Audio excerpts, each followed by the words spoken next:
A loaded oil tanker is burning on a public beach. Torre Faro, Sicily, 21st of March 1985. 3 crew already dead.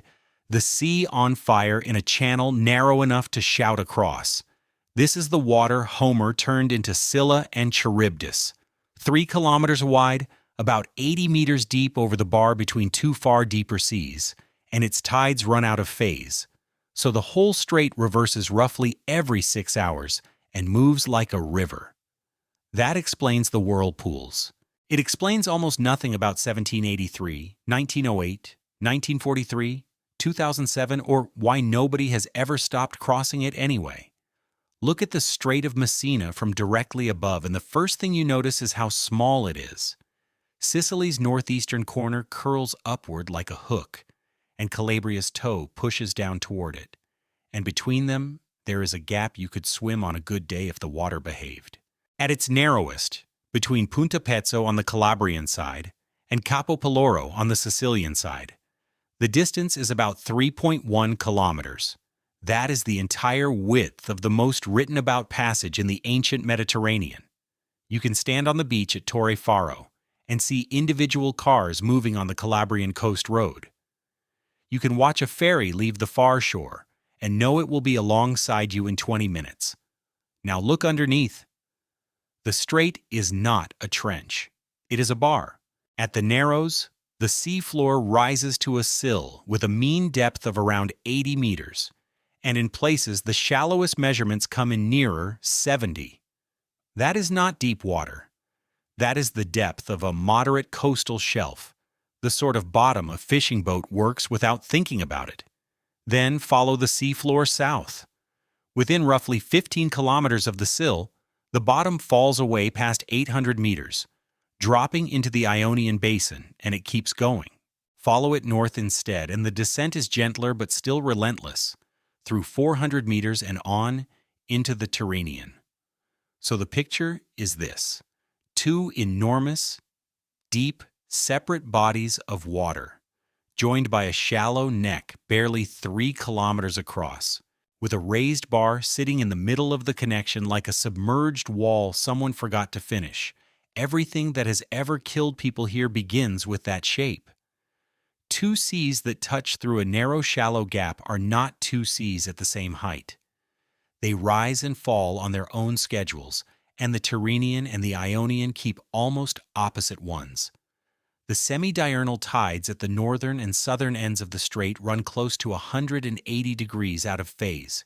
When it is high water at one end, it is close to low water at the other, which means that 4 times a day, every day, without exception, without weather, without warning, there is a difference in sea level across a 3-kilometer gap, and water does the only thing water can do about a difference in level. It moves. It moves through a gap narrow enough to see across, over a bar that pushes it upward, and it accelerates. The northbound flow is called the montante. The southbound flow is the scendente. Each one builds, peaks, slackens, and reverses, and then the other one does the same thing in the opposite direction, roughly every 6 hours and a bit, forever. Researchers modeling the Sill region put peak spring tide currents at somewhere between 1.8 and more than 3 meters per second. Pilots and sailing directions for the area routinely describe 4 to 5 knots at the narrows, and local descriptions have long put the strongest sets higher than that in specific spots. Convert the numbers into something you can feel. A fit person swims at around 1 meter per second in a pool, briefly. A typical harbor tug works at a few knots. A yacht motoring at 6 knots into the teeth of a 5-knot set is making 1 knot over the ground. And if the helm wanders, it is going backwards. That is the part everyone knows. Fast water in a narrow place. If the story stopped there, the Strait of Messina would be an interesting navigation problem and nothing more. And the people who live along it would not have spent 3,000 years describing it as something with a personality. The reason they did is what the water does when it hits the bar. A current running over an uneven bottom does not stay smooth. It shears. Water moving at 3 meters per second in the middle of the channel is dragging against water that is barely moving along the shoreline. And where those two disagree, the sea starts to rotate. The locals never needed the physics. They named the results centuries ago, and the names are still in use. The whirlpools are Garofoli. The coastal currents that run along the shore are Rifoli. The countercurrents that develop beside the main stream, usually appearing about an hour after the main current begins, are Bastardi.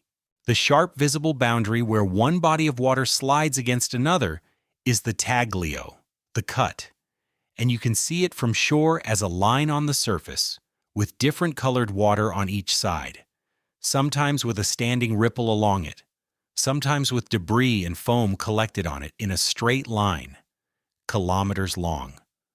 The two most famous Garofoli have names older than any of that. On a strong montante, one forms on the Calabrian side, along the stretch of coast from Alta Fiumara down to Punta Pezzo. The other forms off the beach at Capo Peloro, at the Faro. The ancients called the first Scylla and the second Charybdis, and both names survive today, one attached to a town and a rock, the other attached to a patch of turning water that appears and dissolves on a tidal schedule you can look up in a table. Here is where the myth gets misread. Nobody who works this water believes a whirlpool swallows ships. That is not the danger, and it never was.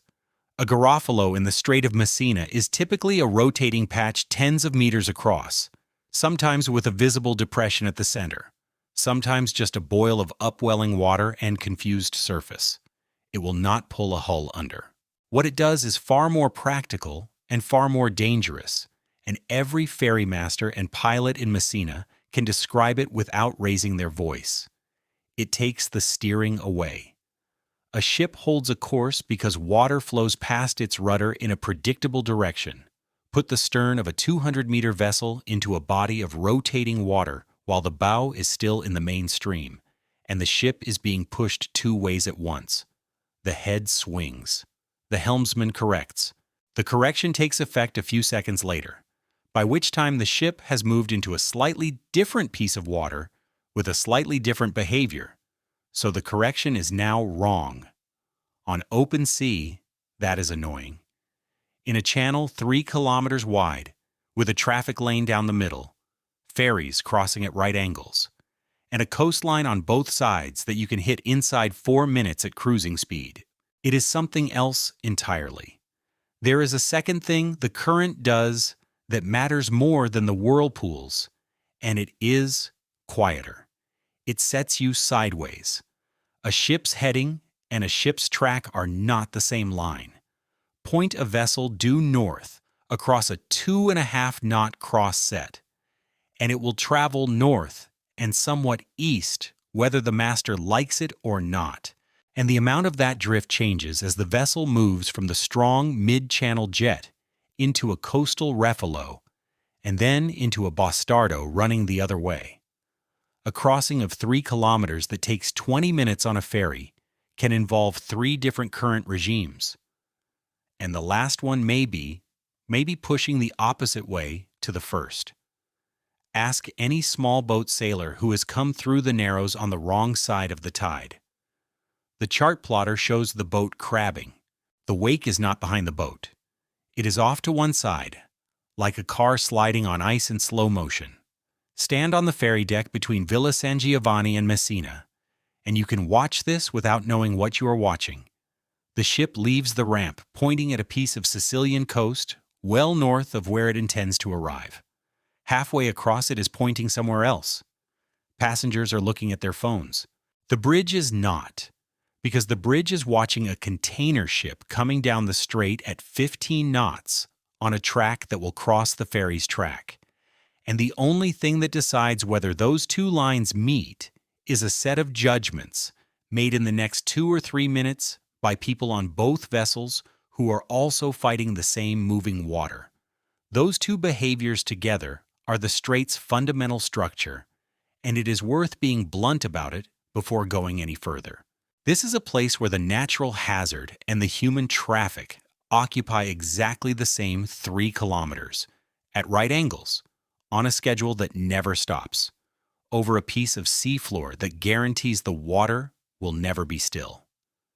None of which, on its own, has killed very many people. And this is what surprises everybody who comes to the subject expecting a simple story about a killer current. Go looking for the Strait of Messina's worst days, and you find them, and the current is barely in the room. The strait's most lethal events did not come from the water at all. They came from the ground under it and the slopes beside it, and from the fact that the same narrowness that makes the water violent also makes this stretch of coast the only practical route between an island of 5 million people and the rest of a continent. Narrow water concentrates danger. It also concentrates value. That is not a coincidence, and it is not a metaphor. It is the entire mechanism. Before any of the killing, though, there is something you have to understand about what the current is actually doing under the surface. Because the ancients were describing something real, and the proof washes up on the beach at Messina in daylight where anyone can pick it up. The water in the strait is not one water. It is layered, and the layers are different temperatures, different densities, and different origins. Colder, saltier water of Ionian origin sits below. Warmer, lighter, Tyrrhenian water sits above. The boundary between them, the interface where one slides over the other, sits at a depth that varies, but is often described in the region of 150 meters in the approaches. Now put the 80-meter sill in the middle of that arrangement and think about what has to happen when the tide turns. On the northbound flow, the deeper Ionian water is forced up and over the bar, then spills out on the far side and spreads under the lighter Tyrrhenian water. On the southbound flow, Tyrrhenian surface water pours over the sill in the other direction and spreads out into the Ionian as a surface jet. 4 times a day, the strait takes water from a depth where sunlight barely reaches, drags it up over a shallow bar, and throws it into the surface layer. That is not a whirlpool, that is a pump. The mixing this produces is violent by oceanographic standards, and it is visible from the shore. The upwelling reaches the surface as smooth patches that look oily and slightly domed, sitting inside water that is otherwise rippled.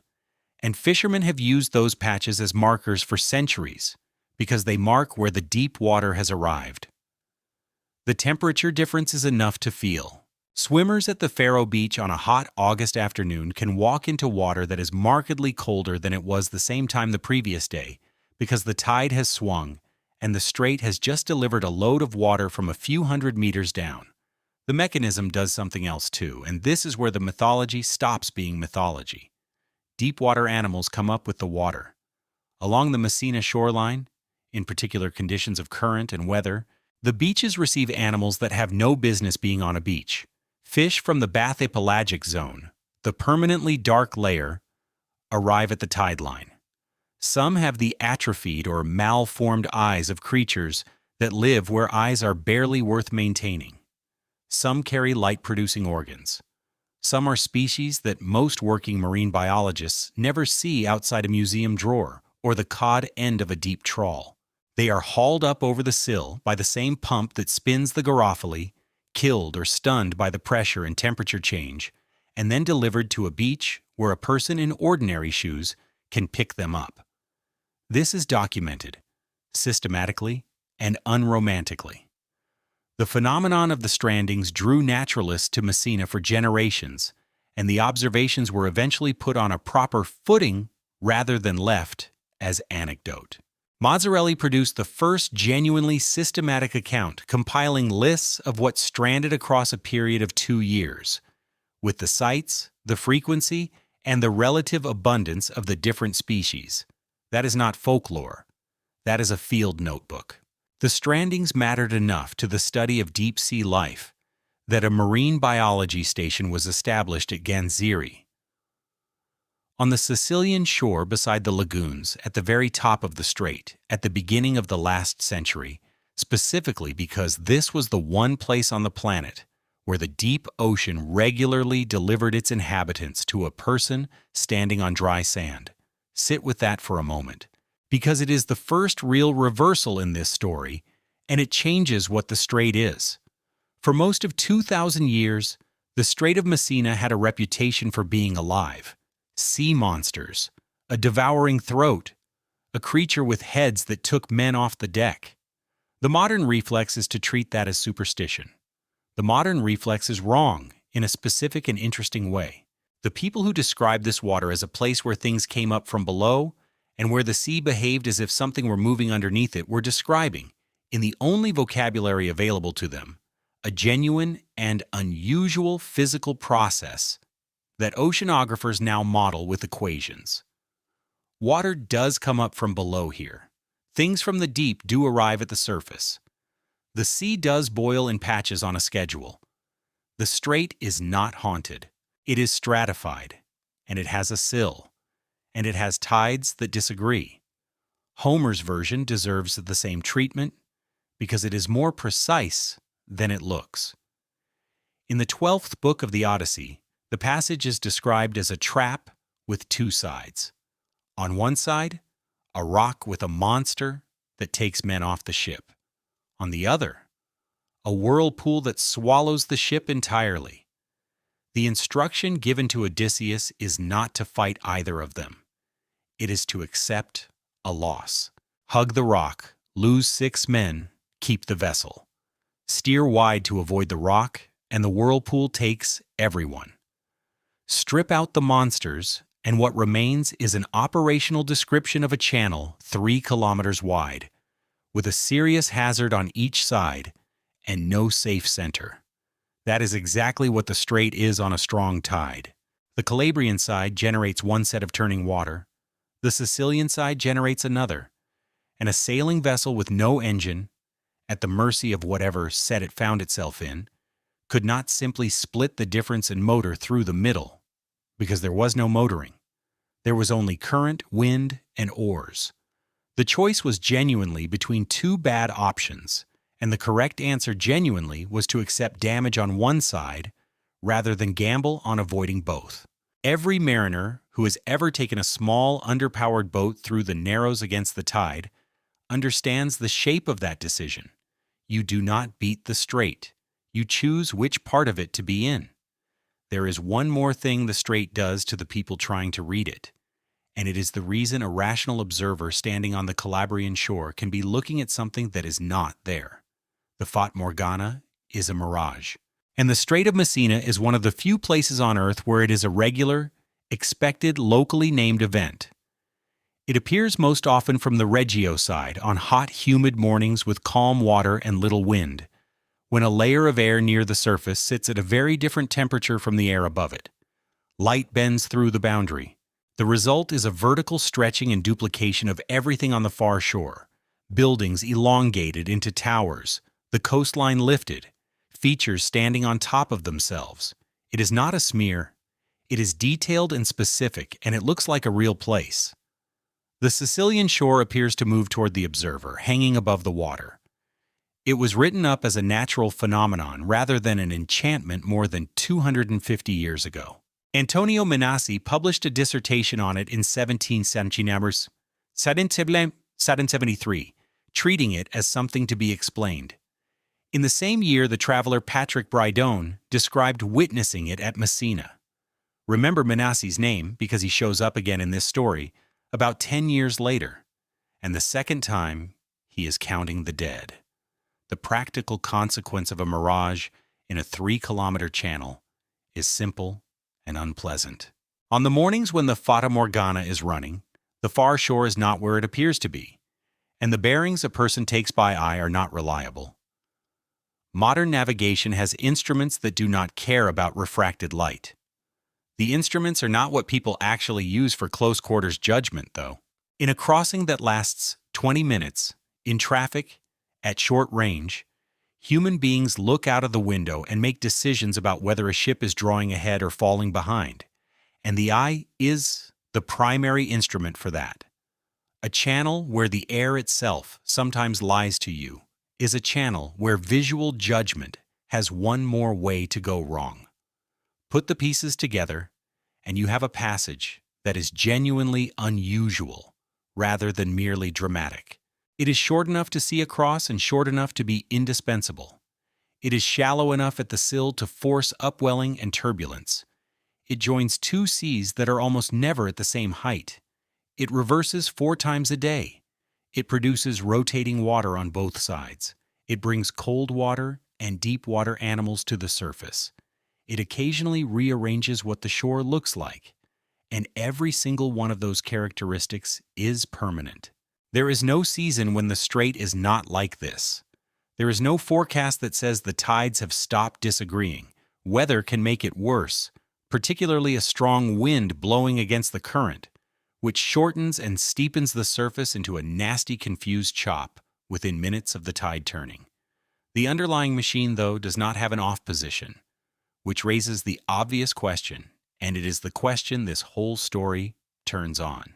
If the hazard is permanent, known, named, mapped, tabulated in current tables, taught to every pilot, and visible from both shores, why has it kept killing people in every century, right up to the present?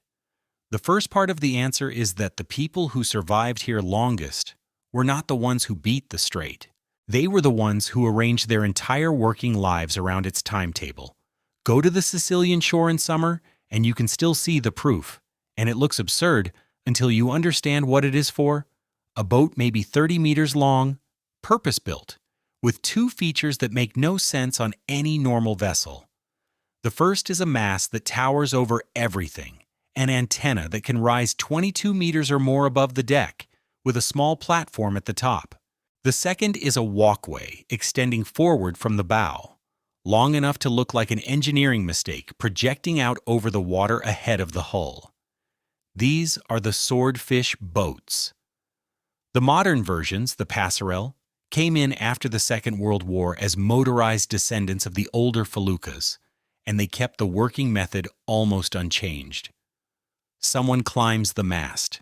That is the antennary, the lookout. And from the top of that antenna, the job is not to scan the horizon for fish jumping.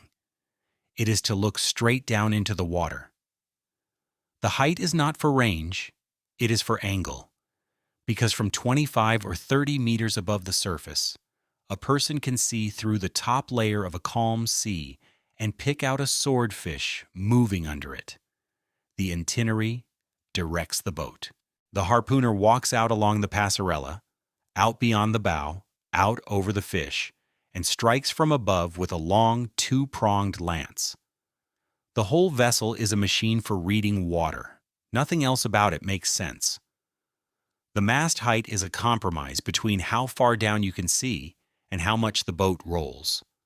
The bow walkway exists, so the strike happens ahead of the hull, before the boat's own disturbance reaches the fish. The crews work a season that runs from late spring to around the end of September, and inside that season they work the strait in slots, dividing the water between boats. And here's the part that matters for this story. They do not work whenever they like. The swordfish crews work the tide. They work the slack. When the current has stopped, and not yet reversed, and the surface goes glassy enough to see down through it. They work the bastardy, the countercurrents beside the main stream, because those are the places where a boat can hold position without burning fuel. And a fish moving up the strait has to pass close. They read the taglio, the visible seam between 2 bodies of water, because prey collects along it. Their entire operational calendar is a negotiation with a timetable set by the moon and the shape of the sea floor, and the negotiation is not symmetric. The strait does not adjust. They do. That is the difference between adapting to a place and imposing a schedule on it, and it is the single most reliable predictor of who dies here. The fish are worth all that for a reason.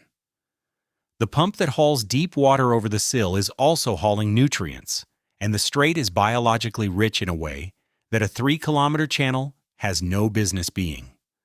The upwelling supports concentrations of prey, and predators follow the prey. Atlantic bluefin tuna use the upwelling area of the strait, and research on their behavior there has tracked their foraging on deep scattering layer prey in relation to the lunar cycle, which is to say that the same tidal machinery that pulls animals up from the dark also sets the table for the animals that eat them. Swordfish move through on migration. The fishery exists because the hazard exists. Take away the sill and the phase-opposed tides, and you take away the whirlpools, the strandings, the cold patches, and also the fish, the fishery, and the towns built on it. That identity between danger and value is the thing to hold on to because it scales. It works for a swordfish crew in a wooden boat, and it works for a container ship saving a day's steaming, and it works for an army trying to get off an island. The Strait of Messina is dangerous because it is narrow. It is essential because it is narrow. Nobody is going to stop using it, and everybody who uses it is compressed into the same small piece of water where the physics is worst. For a long time, the compression was manageable because the traffic was small, slow, and local, and because the people involved had no illusions. Crossing the strait in a rowed or sailed boat was a job for someone who knew the tide. And if the tide was wrong, you waited, because the alternative was being carried somewhere you did not want to go with no way to get back. The knowledge was practical, transmitted by working alongside people who had it, and enforced by the immediate consequences of ignoring it. The ancient sources treat the passage as a serious professional undertaking rather than an adventure. Nobody was crossing casually, and on the day the strait killed more people than any current ever has, none of that knowledge helped, because the water was not the problem. Look again at what surrounds this channel. Both shores are steep. The Calabrian side in particular rises almost immediately from the water into the Aspromonte Massif, and the coastal strip is a narrow shelf of buildable ground with mountain directly behind it. The Sicilian side climbs into the Peloritani. This is not gentle coast, it is a young, actively deforming margin, cut by faults, with slopes that are geologically fresh and mechanically weak. The same tectonics that opened and shaped the strait keeps the ground moving. The region sits among the most seismically active in Italy, and the historical record of destructive earthquakes there is long, well-documented, and merciless. There is a way to see this with your own eyes, and once you have seen it, you cannot unsee it. Drive up the hillside above Villa San Giovanni on the Calabrian shore, or above Messina on the Sicilian side, and the ground goes up in steps. Flat benches, separated by steeper slopes, stacked one above another like a staircase built for something enormous. Those are marine terraces. Each flat is an old sea floor, and each riser is an old coastline. And they are up there because this entire region is being lifted out of the water. The Calabrian side carries a sequence of around 10 of them, at elevations from about 40 meters up to 520, dated across a span from roughly 60,000 to 330,000 years. Rates of uplift for the flanks of the strait are typically measured in the region of 1 millimeter a year, with values reported from around 0.5 millimeter to 1.5 millimeters, depending on the sector and the interval. 1 millimeter a year sounds like nothing until you multiply it by geological time, which is exactly what those terraces are. The multiplication made visible. The clearest single number is this. The shoreline of the last interglacial, the beach that existed roughly 125,000 years ago, sits at about 90 meters above sea level on the Sicilian coast near Messina. On the Calabrian side near Villa San Giovanni, the same shoreline has been carried up to around 170 meters. The same beach, 3 kilometers apart, 80 meters of difference in height. The two sides of this strait are not rising together. They are rising at different rates, which is another way of saying that the ground between them is being pulled apart and broken along faults, while the whole assembly is levered upward. That is what has been opening the Strait of Messina, and it is still happening, and it has two consequences that run through everything that follows. The first is earthquakes, because that is what a fault does when it accommodates that motion. The second is slopes. A coastline being lifted at 1 millimeter a year is a coastline whose rivers are permanently cutting downward to keep up, whose hillsides are being steepened faster than erosion can round them off, and whose rock is cut through by active faults.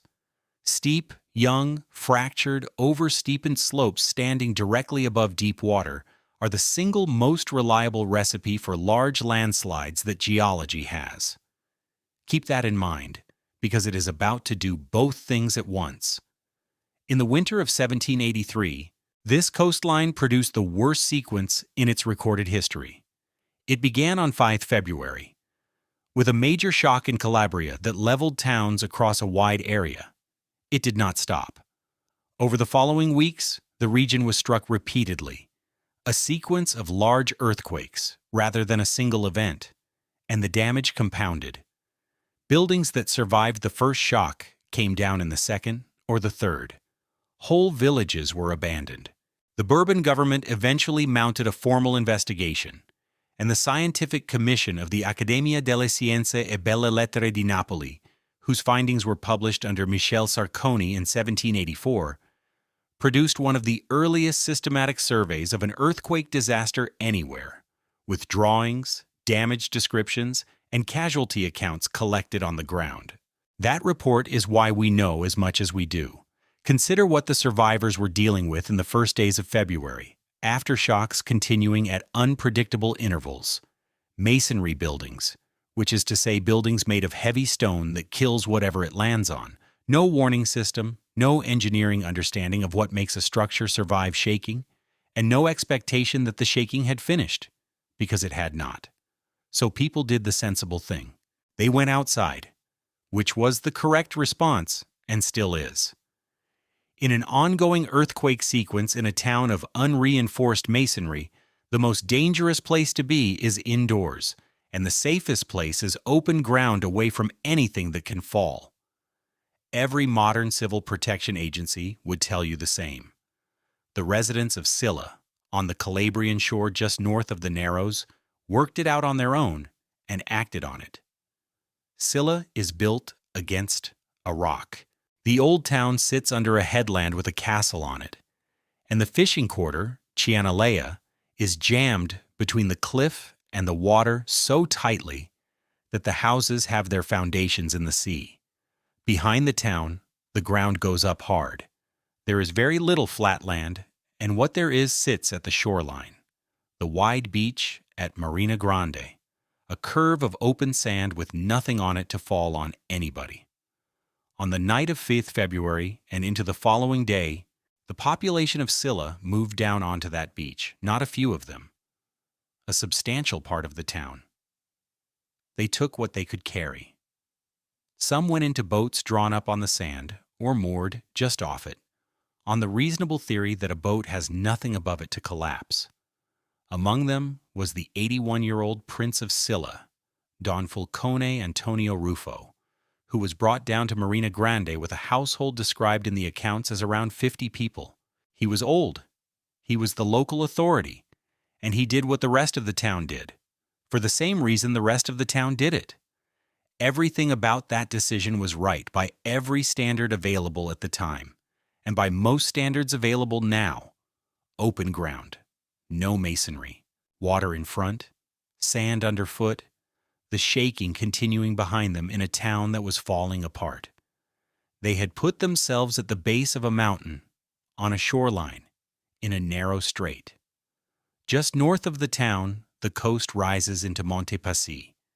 It is a slope of exactly the kind this coastline specializes in, steep, high, and made of material that has been shaken repeatedly for weeks. On 6th of February, another strong earthquake struck the area, and the slope let go.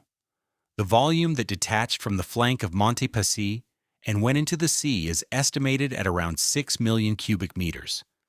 That number is difficult to picture, so anchor it.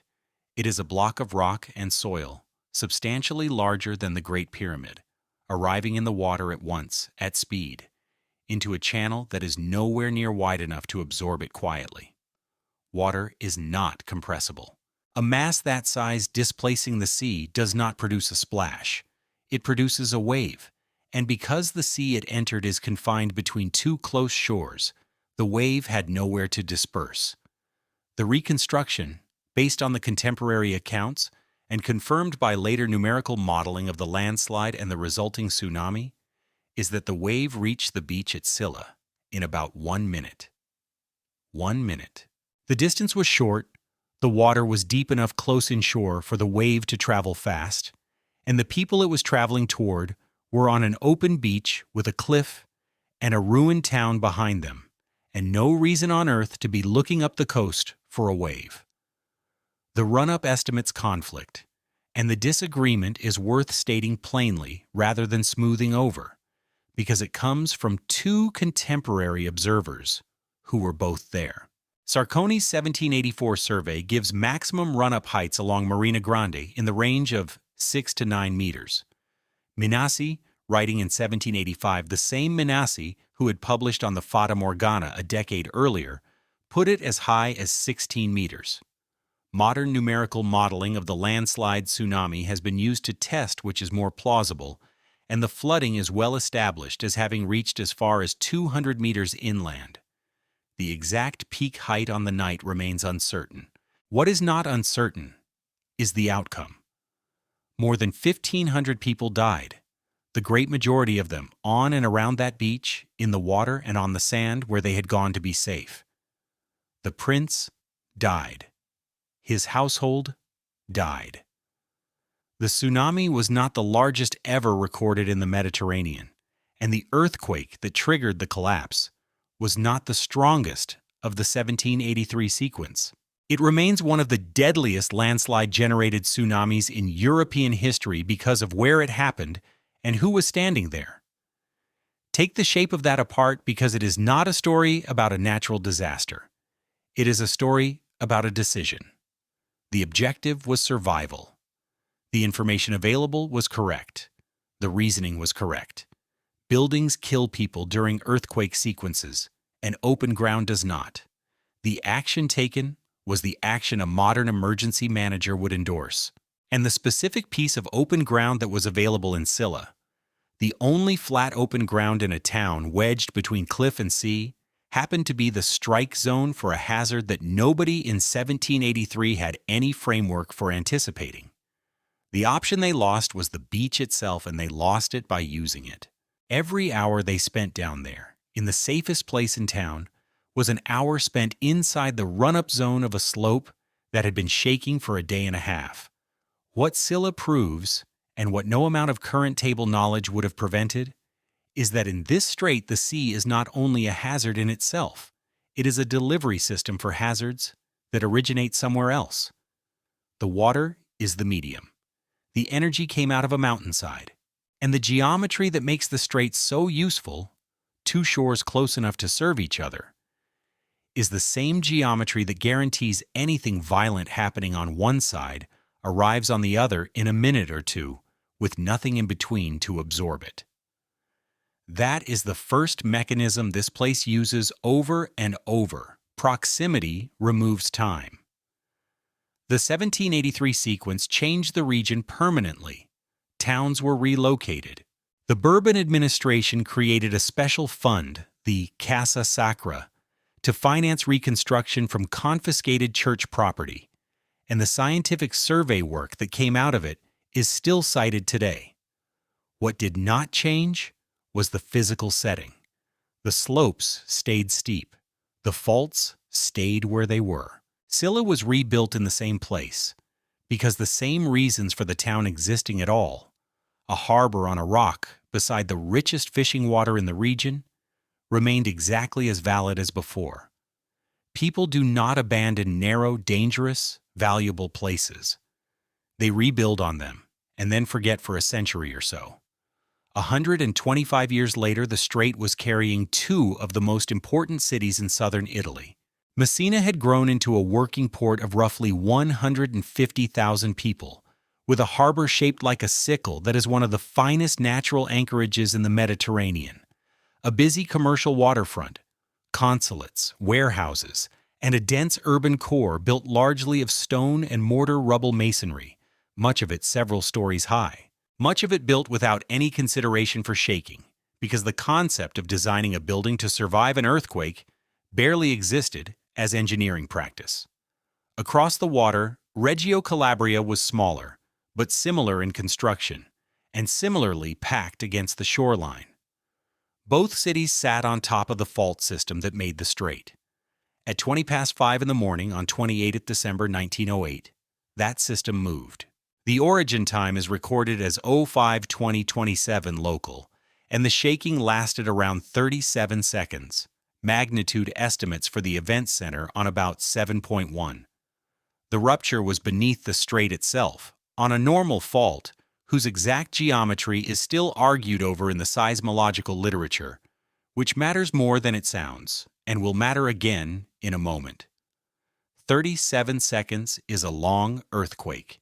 It is long enough for a building to be damaged by the first part of the shaking and then destroyed by the rest of it.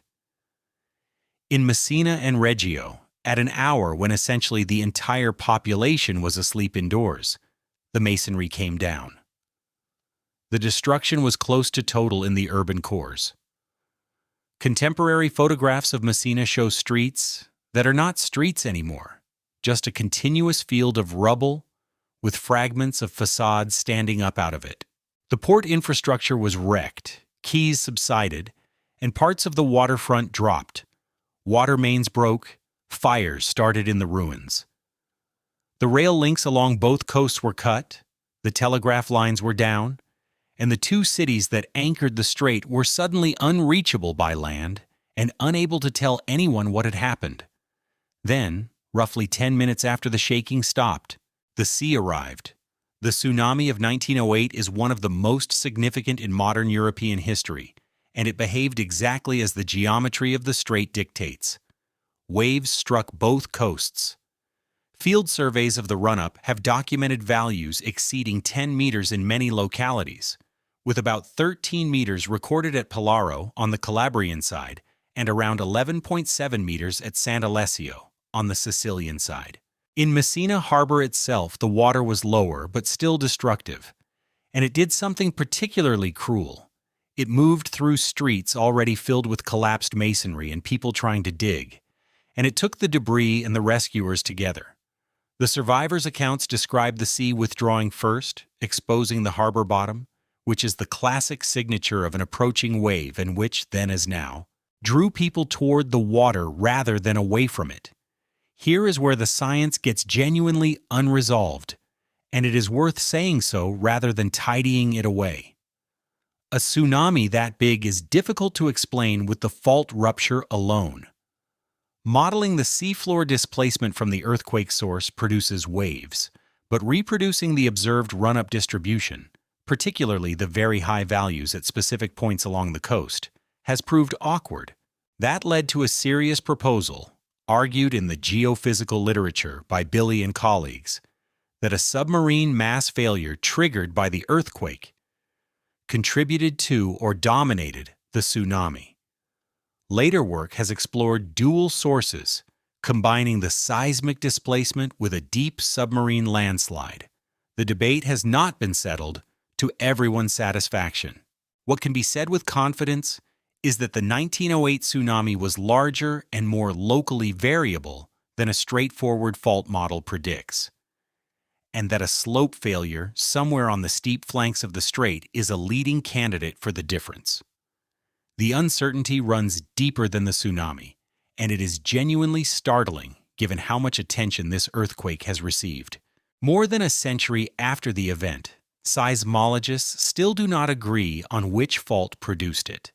Different research groups have proposed different source models from seismological records, macroseismic damage patterns, and geodetic data, and the differences between those models are not minor refinements. They disagree on nearly every parameter. An early influential picture involved two normal faults, a low-angle fault dipping east under the Sicilian side, and a high-angle fault dipping west on the Calabrian side. Most of the inversion models that followed favored versions of a blind, low-angle fault dipping east, buried, with no surface expression. Other work has questioned how reliable any of these models can be, given the sensitivity of the results to the leveling data they are fitted to. A study published in 2019 argued instead for a known, mapped east-dipping fault offshore, dipping at around 70 degrees, with roughly 5 meters of slip reaching the seabed, and made the case that geological and geomorphological evidence has to be used alongside the geophysical modeling rather than after it. Sit with the implication for a moment.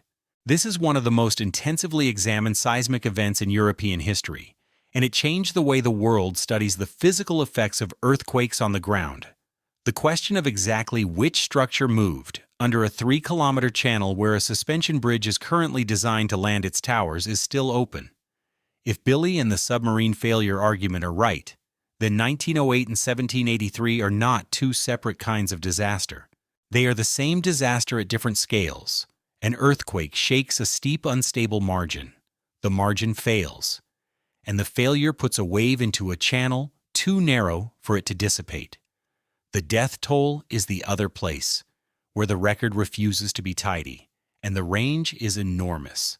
Figures published in the immediate aftermath and repeated for decades ran extremely high, with numbers around and above 100,000 appearing in contemporary press and in some later accounts.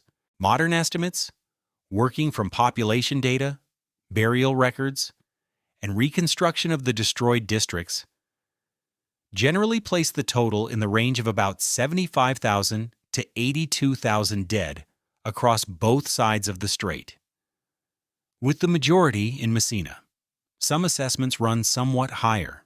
The honest statement is that tens of thousands of people died in under a minute, that a substantial fraction of Messina's population was killed, that a large proportion of Reggio's was killed as well, and that the precise figure was never established because the administrative apparatus that would have counted them was itself destroyed.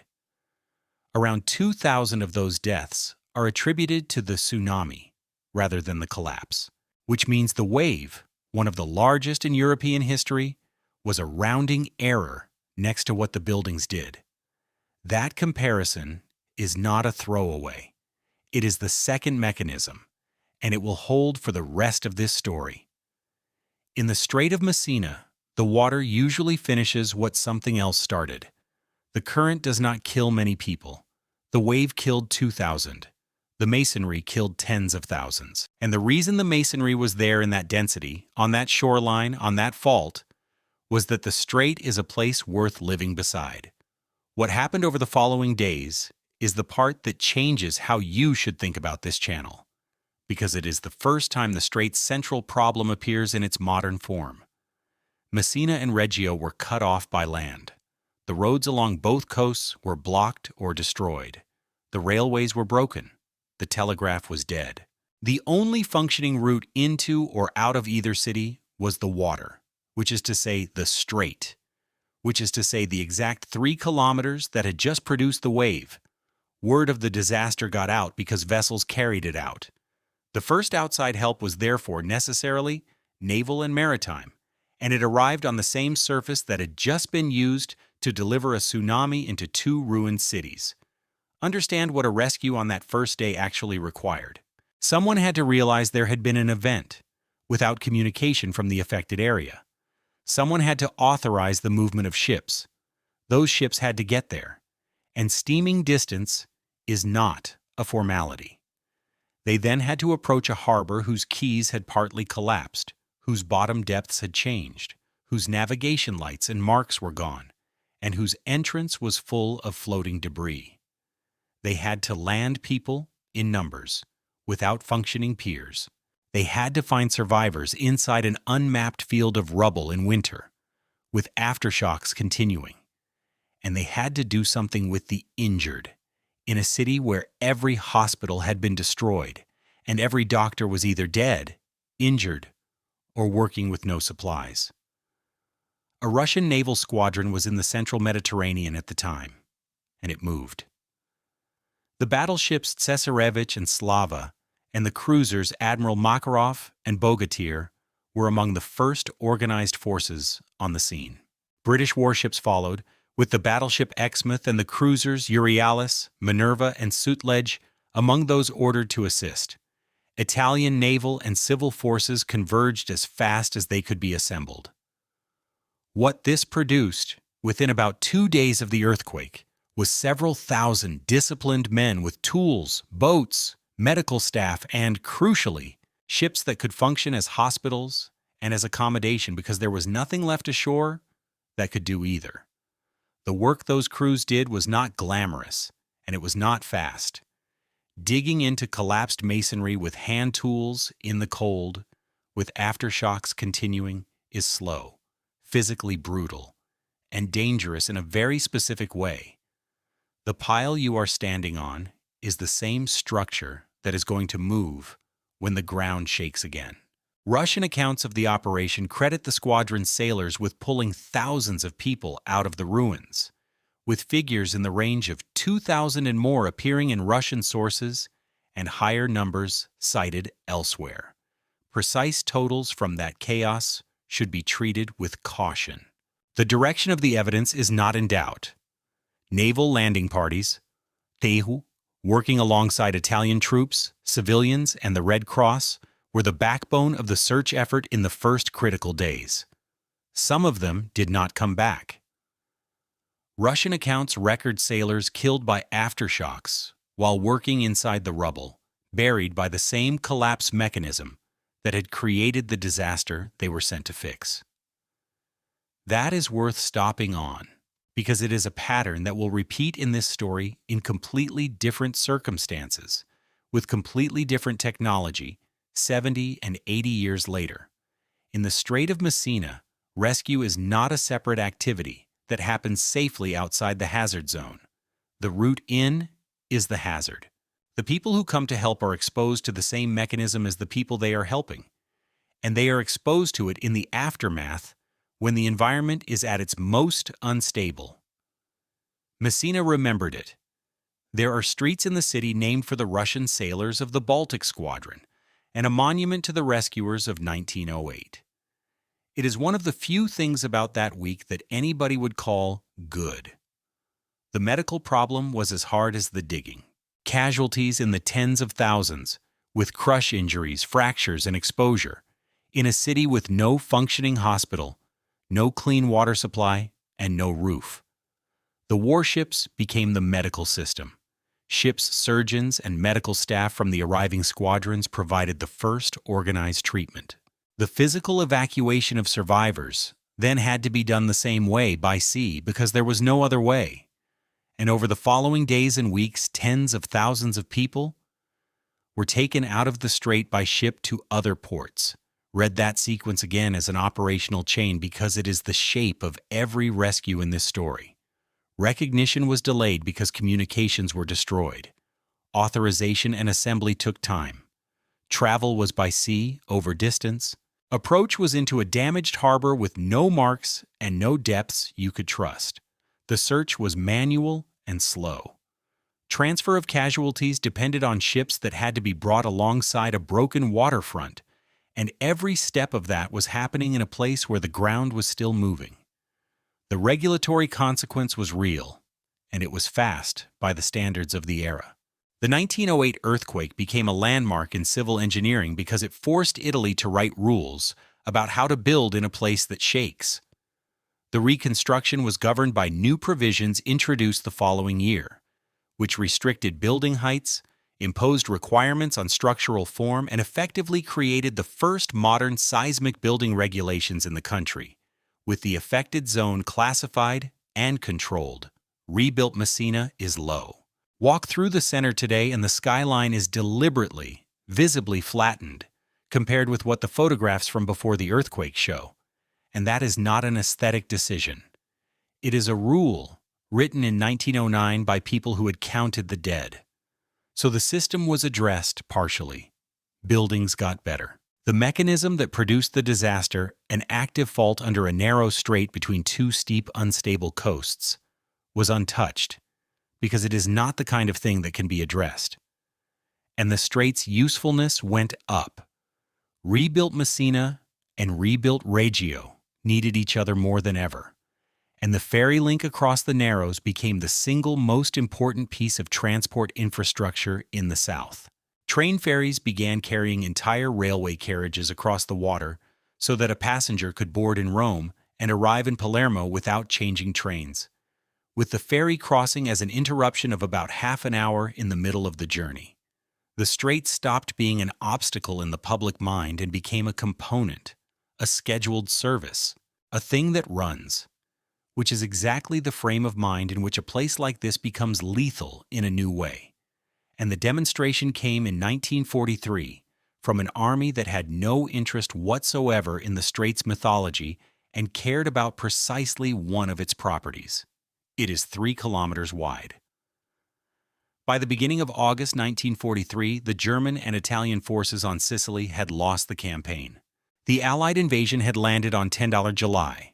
The defensive line had been pushed back into the island's northeastern corner, and the only remaining question was whether the surviving Axis forces would be captured on Sicily or would get across to the Italian mainland. The strait was the only exit. Every man, every vehicle, every gun, every wounded soldier had to cross that 3-kilometer gap or surrender. The operation to move them was called Lehrgang, and it ran from 10 to 17 August. On paper, it should have been a massacre. The Allies had overwhelming air superiority over the strait and a powerful naval force in the Mediterranean.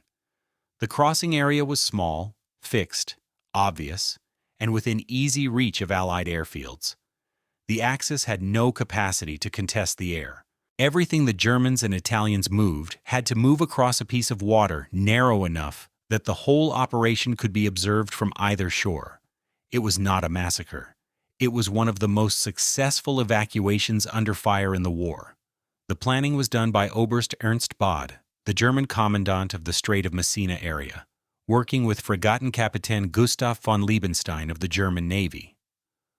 What they built was not a fleet. It was a conveyor belt, and the design was dictated by the water.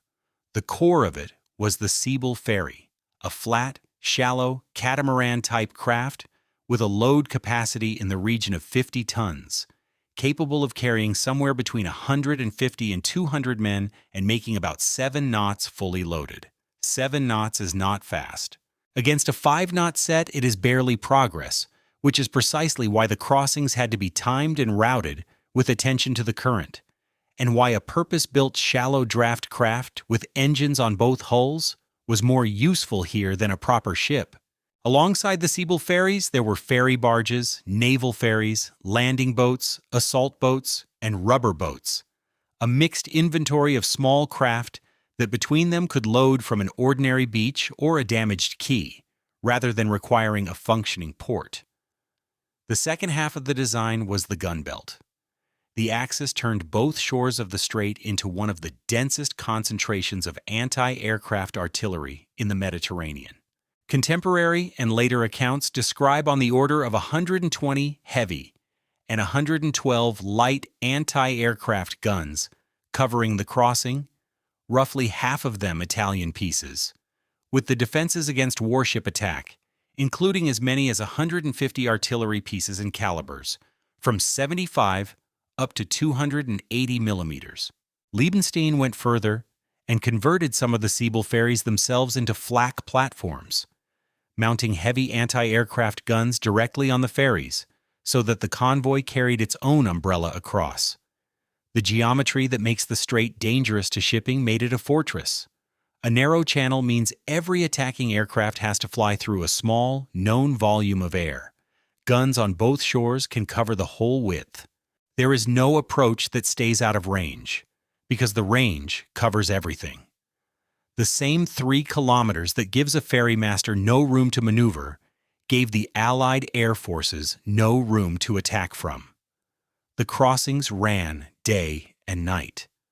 The main effort began at 6 in the evening on 11th August, with the ferries running under that anti-aircraft umbrella, and the traffic continued for 6 days and 7 nights. The discipline was absolute. Loading times were fixed. Craft that could not be loaded on schedule went without their load, and the flow was kept moving because a stationary ferry in that channel is a target that cannot dodge.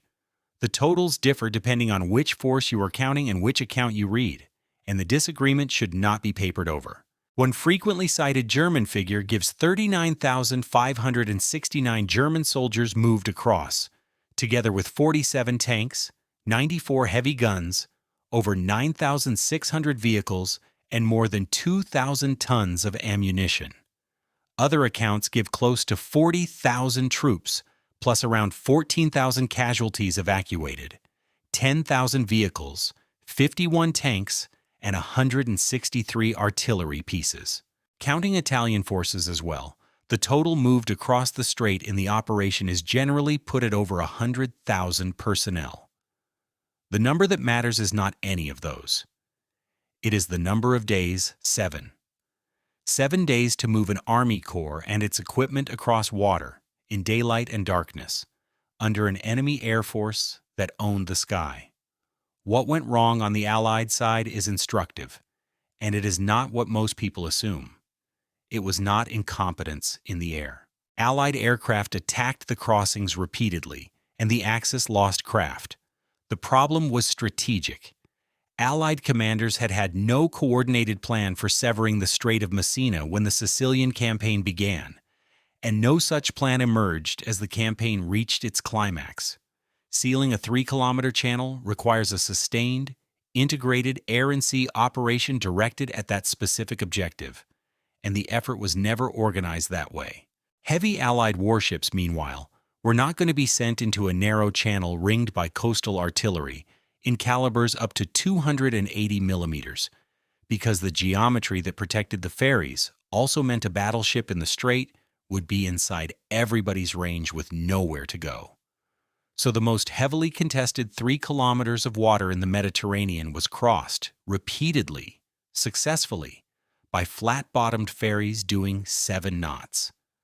That is the reversal, and it is the opposite of the one people expect from this place. The Strait of Messina did not defeat an army. It saved one. The narrowness that turns a whirlpool into a navigation emergency and puts a landslide wave on a beach in 60 seconds is the same narrowness that lets you move 100,000 men off an island in a week while being bombed. Messina fell on 17 August 1943, and the Allies entered a city whose defenders had largely walked onto boats and left. One further detail in the record turns the whole episode from a near miss into something closer to farce, and it is documented rather than inferred. Messina was bombed heavily.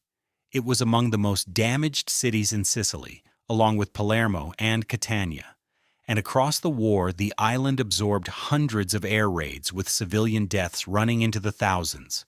During the evacuation period, the Allied bombing effort against Messina was concentrated at night. The Germans, protected by something in the order of 230 anti-aircraft guns covering the crossing, were moving substantially by day.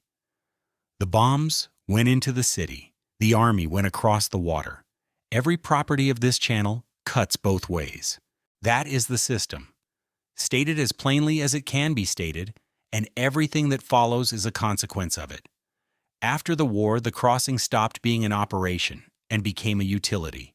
The train ferries came back and got bigger. Car ferries multiplied. Today, the crossing carries, by industry accounts, well over 10 million ferry passengers and more than 1.5 million vehicles a year, plus freight, and on a summer weekend, the vehicle queues at Villa San Giovanni are measured in hours.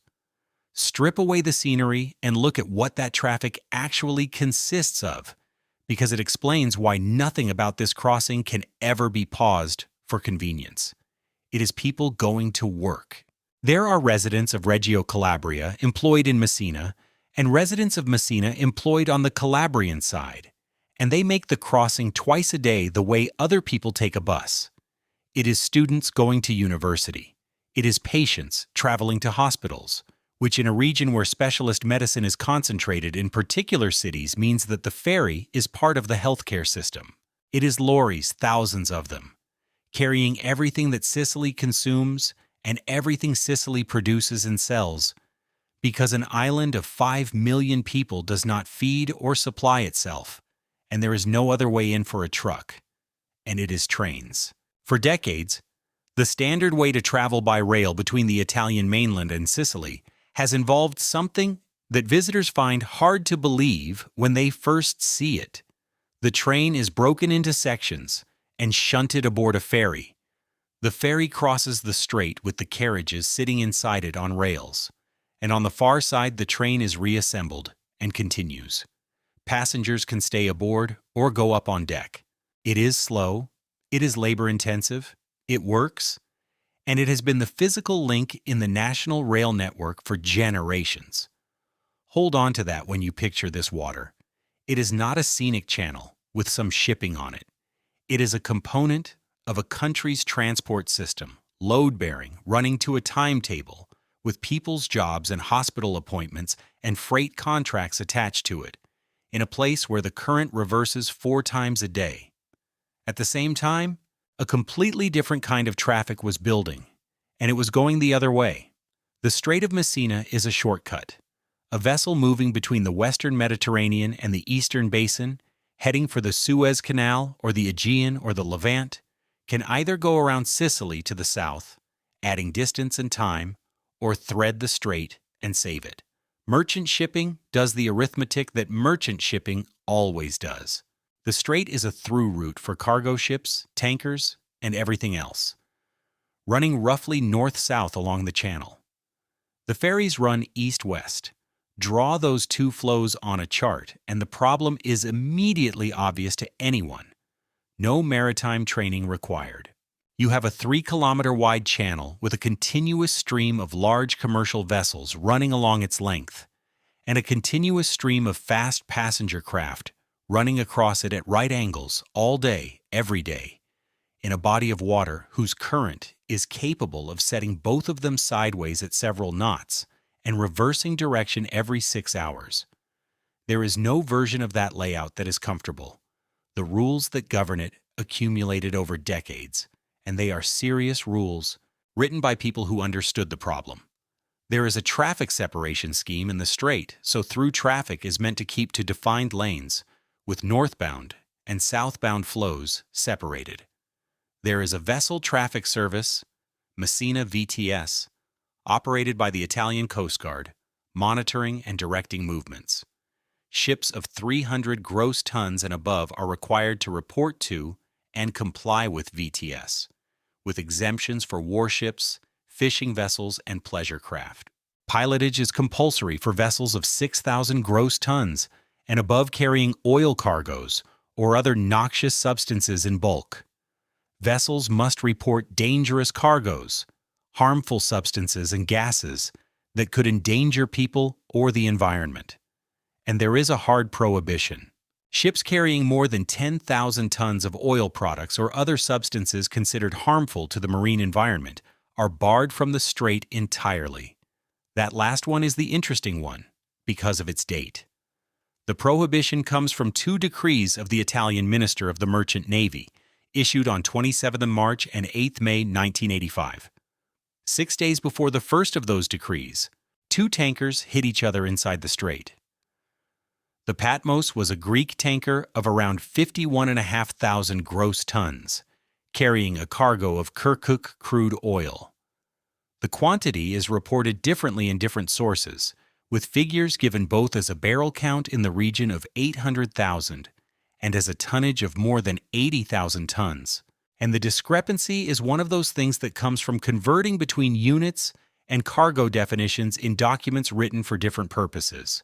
The order of magnitude is not in dispute. This was a large loaded crude carrier in a channel 3 kilometers wide. The other vessel was the Castillo de Monte Aragon, a Spanish tanker of around 68,500 gross tons, built the previous year and running in ballast, which is to say empty of cargo and carrying seawater for stability, riding high.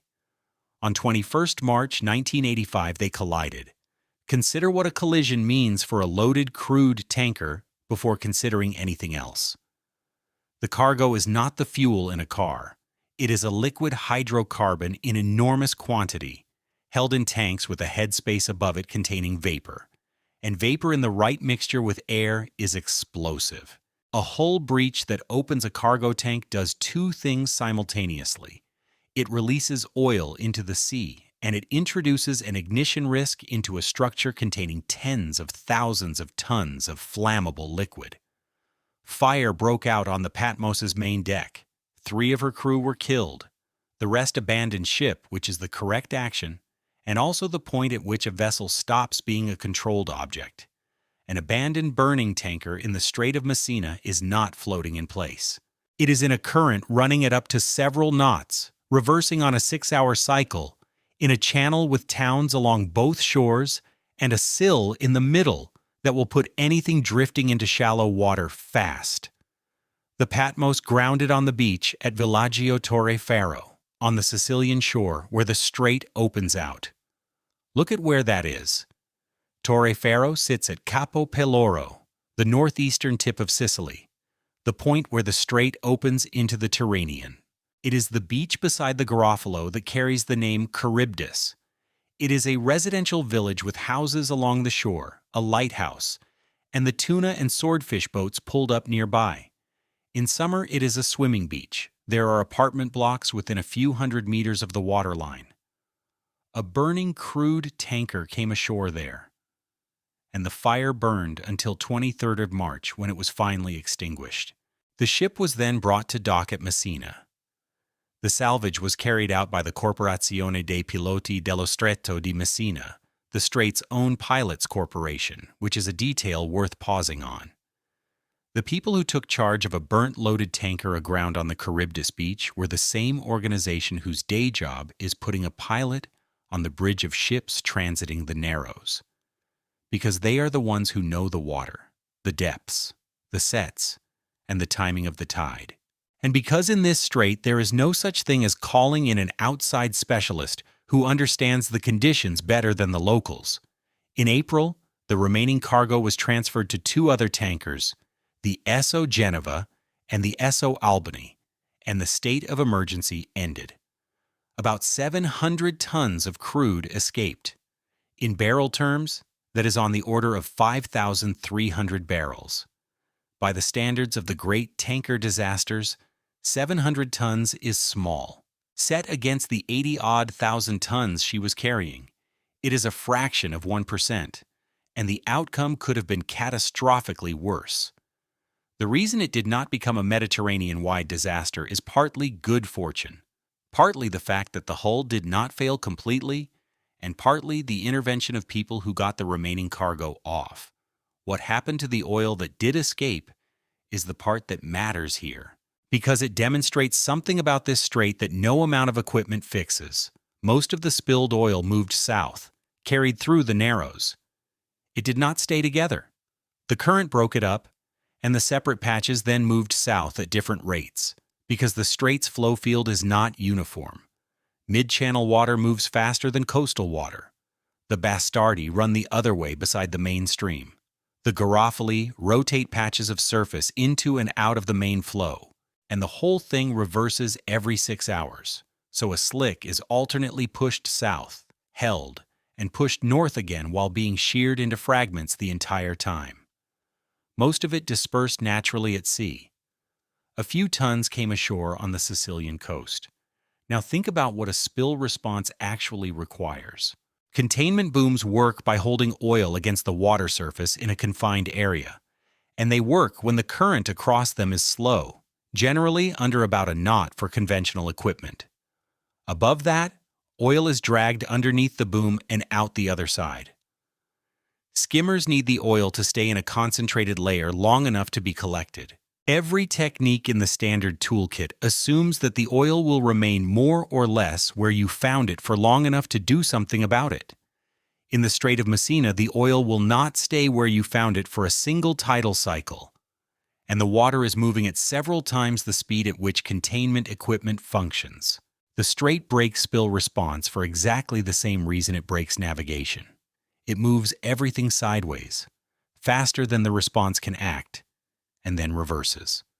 The legal aftermath ran for years and became a landmark, which is not something anyone expected from a fire on a beach in Sicily. Claims were brought against the ship owners under the 1969 Civil Liability Convention, the international regime governing compensation for oil pollution damage from ships. By February 1986, some 30 claims had been admitted, amounting to over 4 billion lire. The International Oil Pollution Compensation Fund became involved, and one of the questions it had to work through was whether the salvage operation itself counted as pollution damage in the sense of qualifying as a preventive measure. The fund's executive committee took the position that such operations fall within the definition only where the primary purpose was to prevent pollution damage, which is a distinction with real money attached. The case that mattered most was about something else entirely. Among the claimants was the Italian state Spei, seeking compensation not for cleanup costs or lost business, but for damage to the marine environment itself, to the flora and fauna of the strait. In July 1986, the Tribunal of Messina rejected that. Compensation for pollution damage to marine flora and fauna was excluded. The Ministero della Marina Mercantile appealed, and the case went up to the Court of Appeal in Messina, where it became one of the reference points in the long international argument about whether environmental harm has a value that can be claimed when nobody's property or income was directly lost. The proceedings are cited in the literature on quantifying environmental harm for exactly that reason. 6 days after the collision, on 27 March 1985, the first of the two ministerial decrees was issued. The second followed on 8 May. Between them, they barred ships carrying more than 10,000 tons of oil products or other substances harmful to the marine environment from the Strait of Messina. Those decrees still govern the strait, and they exist because a tanker burned on a public beach at Capo Peloro. A pattern sits in that sequence, and it is worth naming without being cynical about it, because the people who wrote those decrees did a genuinely good thing, and the strait is safer for it. The pattern is that the regulation of this channel has consistently been written after the demonstration, not before it. The physics was known. The current tables were published.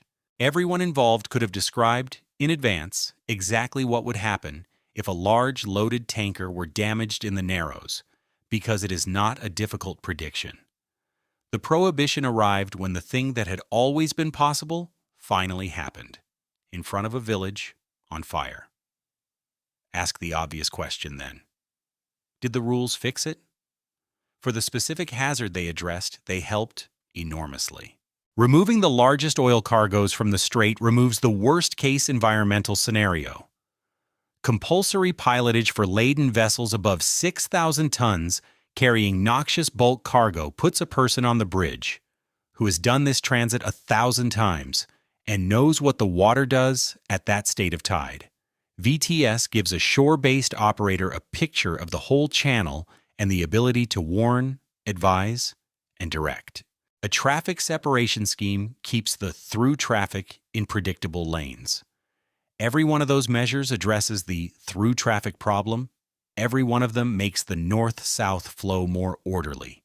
The other flow, the one that runs across it, got faster. The commuter link between the two shores was, for most of its history, a slow one.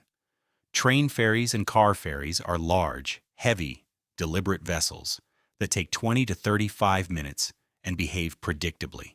Then the crossing was supplemented with fast passenger craft, hydrofoils, capable of doing the same 3 kilometers in a fraction of the time, running frequent schedules for the daily commuters between Reggio Calabria and Messina. A hydrofoil is a genuinely clever solution to a real problem. Lift the hull clear of the water on submerged foils, and the drag collapses. So the same power that pushes a displacement ferry along at 15 knots pushes a foil-borne craft at 28 or more. Passengers get a shorter journey and a smoother ride. Operators get more crossings per day out of the same vessel. It is the correct engineering answer to the question that was asked. The question that was asked was how to cross faster. Nobody asked what a faster crossing does to the time available for deciding not to hit something. Work it out. 3 kilometers at 28 knots is about 3.5 minutes of foil-borne running, plus the slow maneuvering at each end. A loaded merchant ship holding 15 knots down the lane covers a kilometer every 2 minutes. Put those two on converging tracks, and the entire encounter, from the moment each is a factor for the other, to the moment they either pass clear or do not, occupies a handful of minutes. Inside that window, the two vessels have to detect each other, work out the geometry, decide who is giving way, execute a maneuver, and confirm it is working in a channel where the current is also moving both of them off their intended tracks at a rate that changes depending on where in the channel they happen to be. A hydrofoil cannot solve a close quarters problem by slowing down either, not quickly. Coming off the foils is a maneuver in itself. The craft settles into the water, the handling changes completely, and the vessel that was a fast, agile, high-riding machine becomes a modest displacement boat in a strong current. Speed is an option that is expensive to give back. On the evening of 15th of January 2007, the hydrofoil Sagesta jet was running the ordinary commuter service from Reggio Calabria to Messina.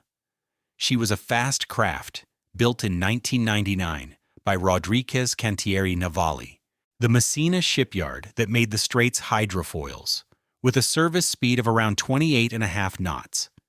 She belonged to Bluvia, part of the Italian State Railways Group, which is the detail that tells you what kind of journey this was. This was not a tourist excursion. This was public transport, the sea equivalent of a commuter train, with a timetable and season tickets and the same faces every evening. There were more than 150 people aboard, going home. It was just before 6 in the evening, and it was dark. In mid-January, the sun goes down over Sicily before 5:30. The crossing was into the historic port of Messina, the Sickle Harbor, which means the hydrofoil's track was taking her across the strait and then into the harbor entrance, L'Espason Sostiscanes, and the approach to that entrance sits directly beside the north-south through traffic lane. The container ship Susan Borchard, registered in Antigua and Barbuda, was in the strait. At 17:54, they collided, close to the entrance to the port of Messina. Reports at the time described conditions of less than optimal visibility. The impact tore into the hydrofoil's hull. A fast passenger craft is a light structure by design because weight is the enemy of foil-borne performance, and it had just been hit by a container ship. Passengers were thrown. Some went into the water, and accounts from the scene describe people jumping into the sea. Others were trapped in the wreckage of the crushed section. 4 crew members were killed: Sebastiano Mafoda, Domenico Zona, Palmiro Lauro, and Marcello Sposito. Among them was the captain of the hydrofoil. Around 55 of the people aboard were injured. Nobody on the container ship was hurt. The initial reporting got the casualty figure wrong, in the way initial reporting of a nighttime maritime accident usually does. The first agency account spoke of 2 dead, then 3. The confirmed total is 4, all of them crew, and the discrepancy is not a scandal. It is what happens when people are still being recovered from a wreck at the harbor entrance while wire services are filing. Now look at the rescue, because this is where the Strait's oldest problem finally, genuinely, changed. In 1908, the first organized help arrived from warships that had to be recognized as needed, ordered, and steamed in over a distance, into a harbor with no functioning quays. In 2007, the collision happened a few hundred meters from one of the best-equipped ports in southern Italy, in a channel under continuous radar surveillance, with harbor tugs, pilot boats, Coast Guard vessels, fire brigade units, and ambulances all inside a radius of minutes. Firefighters worked to free people trapped in the hydrofoil's wreckage. The injured went to hospitals in the city. Whatever else can be said about the response, the distance problem that defined every previous disaster in this strait had been solved. And 4 people still died in 3 kilometers of water in a commuter service in the 21st century, with radar on both bridges and a vessel traffic service watching the channel. That is the reversal the whole modern half of this story turns on, so it is worth stating without decoration. In the Strait of Messina, shortening the distance to rescue does not help if the event itself is over in seconds. Everything the last century of technology has delivered here is aimed at the interval between the accident and the assistance. Radio, then radar, then satellite communications, then a shore-based traffic service with the whole channel on a screen, then a modern port with professional emergency services on both sides of the water. All of it compresses the response time. None of it lengthens the decision time, and the decision time is what kills people in a channel 3 kilometers wide. Consider what a close-quarters situation looks like from a bridge in this strait, using only physical facts that any watchkeeper there would recognize. You have a target on radar. Radar gives you range and bearing, and from a sequence of those, it gives you the target's relative motion, which is the thing that actually matters. Whether the bearing is steady, because a steady bearing with decreasing range means collision. On open ocean, you have half an hour to watch that bearing develop. In the strait, you may have 4 minutes because you are both inside a corridor and neither of you has open water to run into. You also have the current, and here the geometry gets nasty. A vessel's radar shows the relative movement of the other ship, and both vessels are being set by the same body of water, which means the current partly cancels out in the relative picture. What the current does not cancel is the relationship of both vessels to the fixed hazards, the shore, the shoals, the harbor entrance, the ferry berths. A maneuver that resolves the risk of collision with the other ship may put you into water you cannot be in. The available sea room is not what the chart says. It is what the chart says minus wherever the current is taking you while you maneuver. Add the crossing traffic. The through traffic lanes are designed so that ships going one way stay clear of ships going the other way. And that works. Ferries and hydrofoils, by definition, do not travel along the lanes. They cross them at right angles dozens of times a day, from both shores, at different speeds, and they have to fit their crossing into the gaps in a stream of vessels that has right-of-way conventions designed for exactly this, and which still requires human beings to interpret a developing situation correctly. At night, in a busy channel, with harbor lights and city lights, behind the ships, making the navigation lights harder to pick out. The international rules of the road are explicit about this situation, and reading them against the strait is uncomfortable. A vessel is supposed to avoid crossing traffic lanes where it can. Where it cannot avoid crossing, it is required to cross on a heading as nearly as practicable at right angles to the direction of the traffic flow. That instruction exists for a good reason. Crossing square minimizes the time spent inside the lane and makes the crossing vessel's intentions unmistakable to everyone watching. It also guarantees that in a place like this, the two traffic streams meet at 90 degrees, by design, dozens of times a day. In a crossing situation between two power-driven vessels, one is the giveaway vessel and one is the stand-on vessel, and the giveaway vessel is required to take action that is both early and substantial, so that the other bridge can see the maneuver working. The stand-on vessel is required to hold course and speed, precisely so that the giveaway vessel's calculation stays valid, until it becomes clear that the giveaway vessel is not doing enough, at which point it may act alone. Every word of that framework depends on time. Early action means action taken while there is still room. Substantial means a change big enough to be obvious on the other ship's radar within a plot or two. Holding on until it is apparent the other vessel is not acting means spending some of your remaining margin waiting to see what somebody else does. Now run that framework inside a 3-kilometer channel with a fast craft closing at nearly 30 knots, at night in reduced visibility, in a current setting both vessels sideways at different rates depending on where they are. There is no version of early left. The rules are correct. They are the product of a century of accumulated maritime experience, and they were written for open water, where the whole point is that the encounter develops slowly enough for two crews on two different ships to converge on a shared understanding of what is going to happen. This strait does not grant that. It compresses a rule set built around gradual, mutually observable action into a window where a single, ambiguous minute uses up most of the margin. Add darkness. A ship at night is a pattern of colored lights whose meaning you have to decode. The side lights tell you which way it is heading. The masthead lights tell you its aspect and roughly its length. and the changing relationship between them tells you whether it is turning.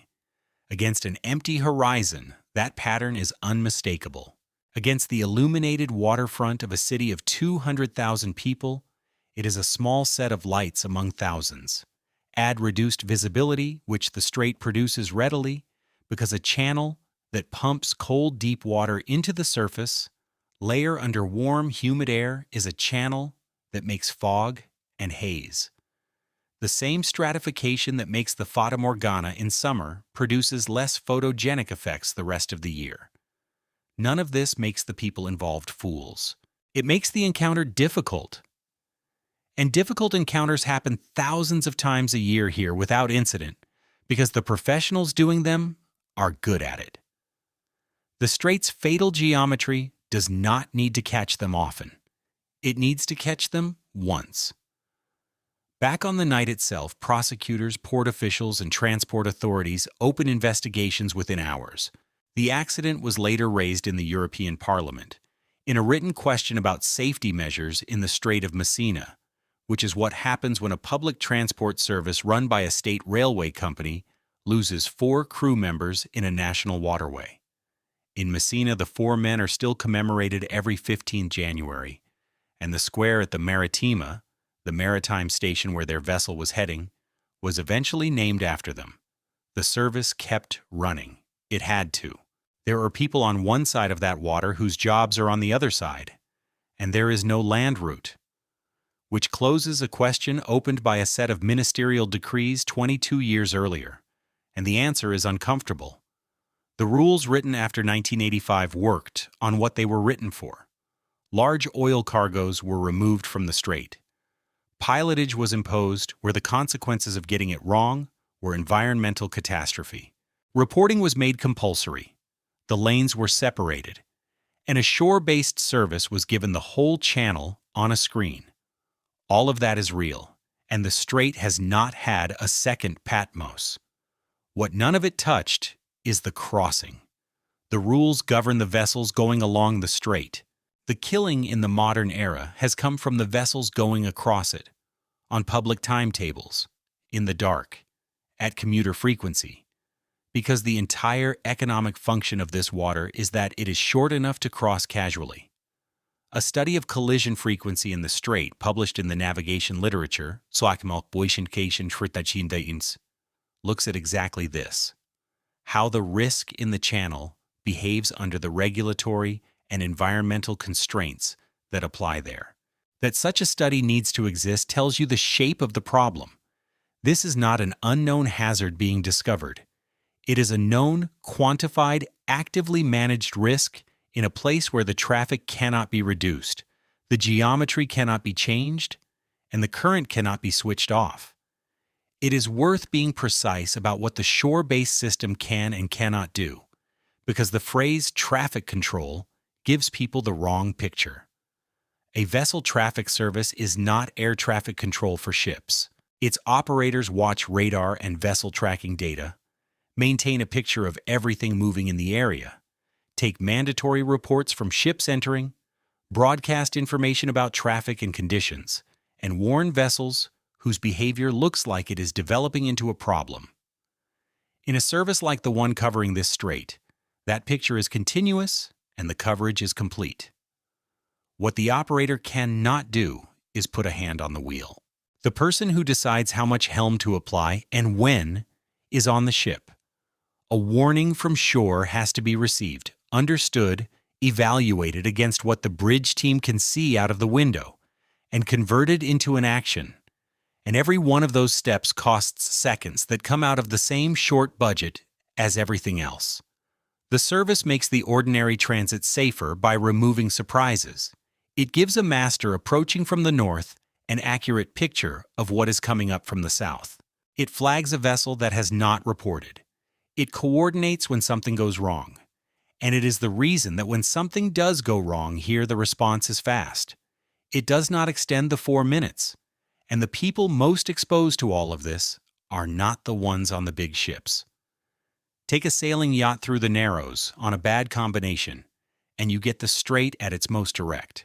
The wind funnels along the channel between 2 mountain ranges, and when it opposes the current, the surface changes character within minutes.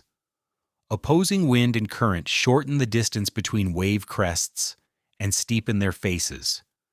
So the same amount of energy that would be a long, comfortable swell in open water becomes a short, vertical chop that arrives before the boat has finished dealing with the previous one. A hull that rises to a long wave slams into a short, steep one. Spray comes aboard continuously.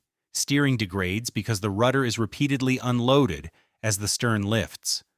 And the vessel is doing all of this inside a moving body of water that may be carrying it toward the shallows off Punta Pezzo or into the traffic lane. Sailing directions for the strait are unusually direct on this point, and the standard advice among cruising sailors is the same advice the swordfish crews have followed for centuries. Do not fight the current.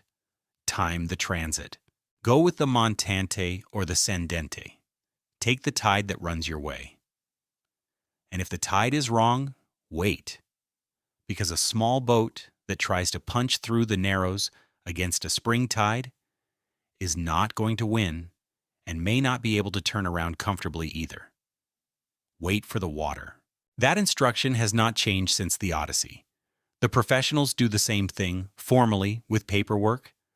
A large vessel required to take a pilot for the transit is not simply handed a local expert as a courtesy. The pilot comes aboard at a defined boarding position, and what they bring is not steering skill. Any competent master can steer. What the pilot brings is the answer to a question the bridge team cannot get from their instruments.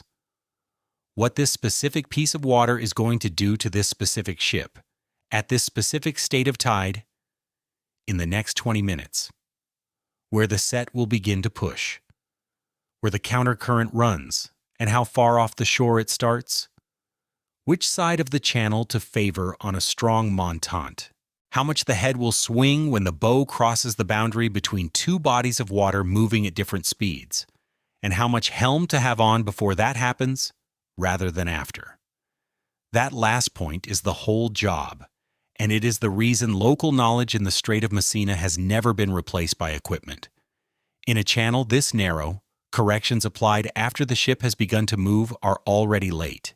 The person on the bridge has to act on what the water is about to do, and the only way to know that is to have watched it do the same thing several thousand times. The Strait publishes its own timetable, in the sense that the tidal streams here are predictable and tabulated. Direction, timing, and rough strength, available in advance, tied to the same fortnightly cycle of springs and neaps that governs everything else. A well-planned transit uses it. The plan is built around the tide, the same as a swordfish cruise day is built around the tide, and for the same reason, which is worth sitting with because it is the quiet answer to a question that has been running underneath this entire story. The most advanced piece of safety technology in the Strait of Messina is not the radar or the traffic service or the satellite link. It is a human being who has been watching this water for 20 years and can tell you what it is going to do next. The organization that provides those people is the Pilots Corporation of the Strait, which is the same organization that took charge of a burnt tanker aground on the Charybdis beach in 1985, and the entenary on the mast is doing a version of the same job from 30 meters up, which brings this story to the thing that has been standing over the strait, in one form or another, for more than 50 years, and which is the only genuine attempt anyone has made to solve the problem rather than manage it. If the danger comes from the crossing, remove the crossing. The idea of bridging the Strait of Messina is old, and the modern engineering effort dates to the late 1960s, when an international competition was held for ideas and a state framework was created to develop them. A company, Strait of Messina, was established to run the project. Designs were produced, revised, costed, and shelved over decades, through changes of government, with the project canceled, revived, wound up, and revived again. In 2013, the vehicle was put into liquidation. In 2023, it was brought back. On 6 August 2025, the Italian Interministerial Committee for Economic Planning and Sustainable Development, SIPES, approved the definitive design. The numbers are worth taking seriously, because they are the direct consequence of everything described so far.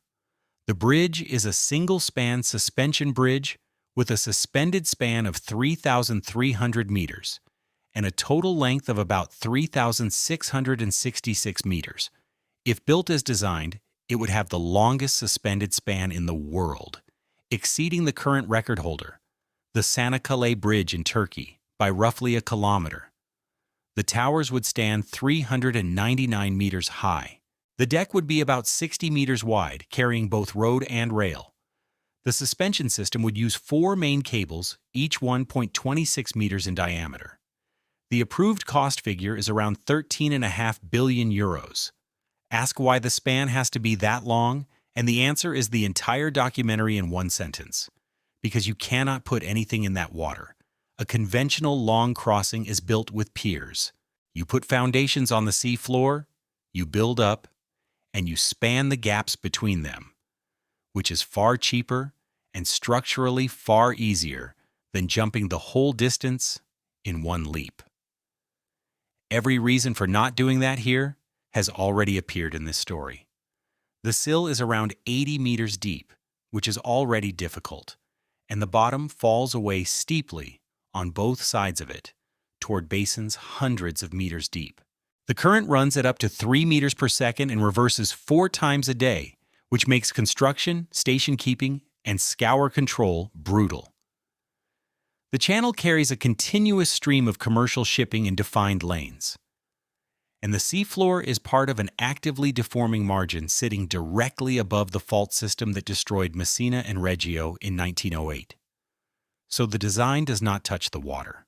It stands on the 2 shores and jumps. Standing on the shores means standing on a coastline whose recent history includes a slope that dropped 6 million cubic meters into the sea at Scylla, and a fault that produced a magnitude 7 earthquake beneath the channel. The seismic design case for this structure is not theoretical. It is 1908, and the engineering has to assume it happens again, which is a reasonable assumption for a fault system that has demonstrated it can. A second irony sits in the design brief, and it is not a small one. A suspension bridge is a structure that responds to wind, and the Strait of Messina is a wind corridor between 2 mountain ranges. The same funneling that shortens the waves and makes the chop is a design load on a deck 60 meters wide and 3 kilometers long, hung on cables, in the air. The approval of August 2025 did not survive the autumn. On 29 October 2025, the Central Control Section of the Italian Court of Auditors, the Corte dei Conti, met to review the legality of the SIPES resolution, and it refused to grant the visa and consequent registration of Resolution 41. August 1 of 2025. Without that registration, the act does not take effect.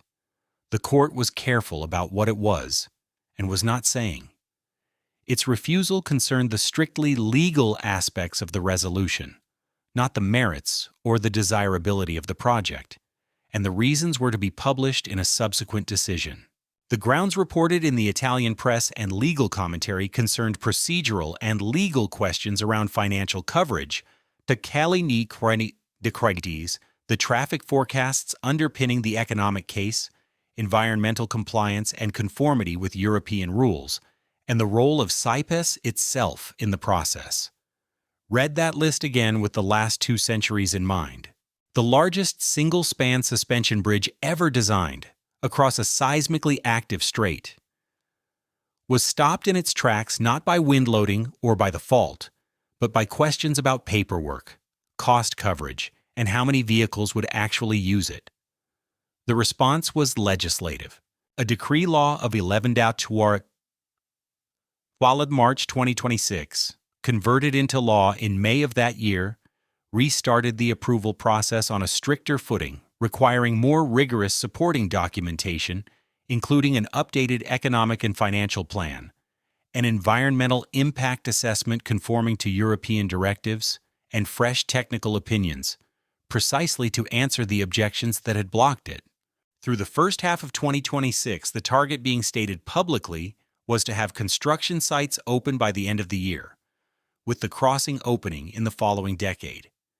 In June 2026, Italian press reported a new complication, an investigation by prosecutors in Rome, touching former public officials and figures connected to the project's supporting network. As of the summer of 2026, the bridge is neither canceled nor under construction. It is in the condition it has occupied for most of the last 50 years. Now the harder question, and it is not a rhetorical one, because a bridge across this strait is a serious proposal with serious arguments behind it. Would it remove the danger? It would remove some of it, and it would be foolish to pretend otherwise. Every car and every train that crosses on a bridge is a crossing that does not happen on the water.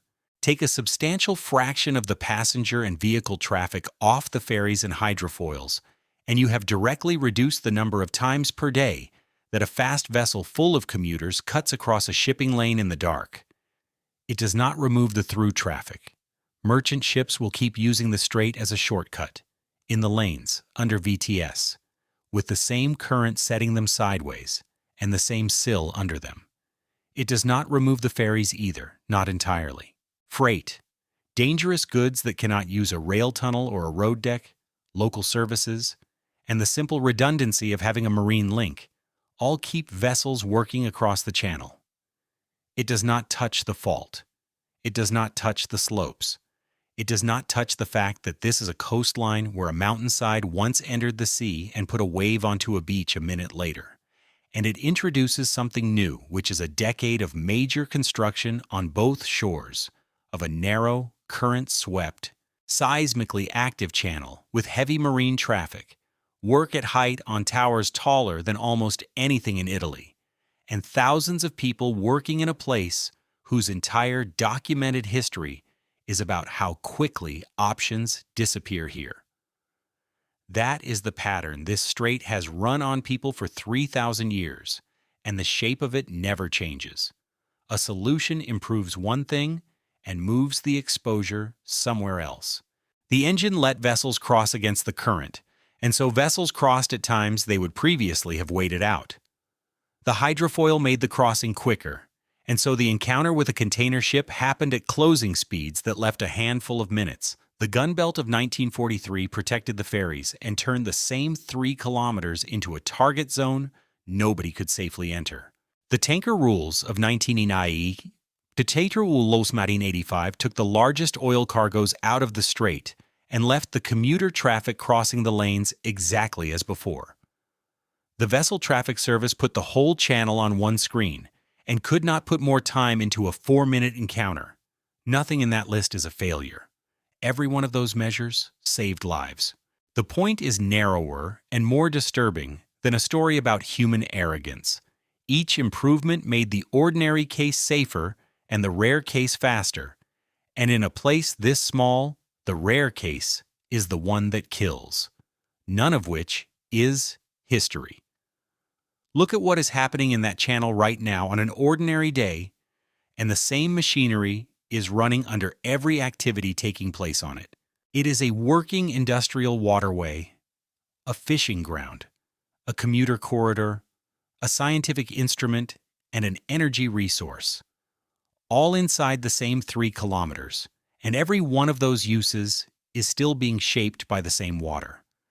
Start with the thing that goes wrong most often, which is not a collision. It is the wind. The strait sits between 2 mountain ranges, and it channels air the way it channels water.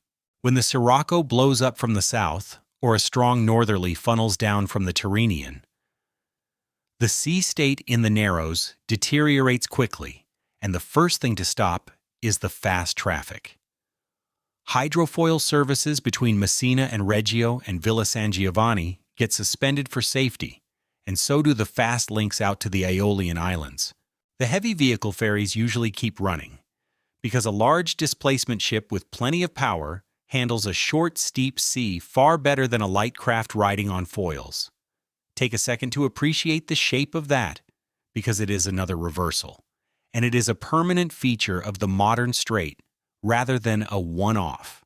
The vessel type that was introduced to make the crossing faster and more frequent is the vessel type that stops first when conditions get bad. The old, slow, heavy ferry is the resilient one. So on the days when the strait is at its most difficult, the commuter who normally crosses in 15 minutes is standing on a quay reading a suspension notice, and the transport system reverts to what it was before the technology arrived. Speed is not robustness. In this channel, speed is the first thing you lose. Then there is the current itself, which people have finally started trying to use, rather than merely survive.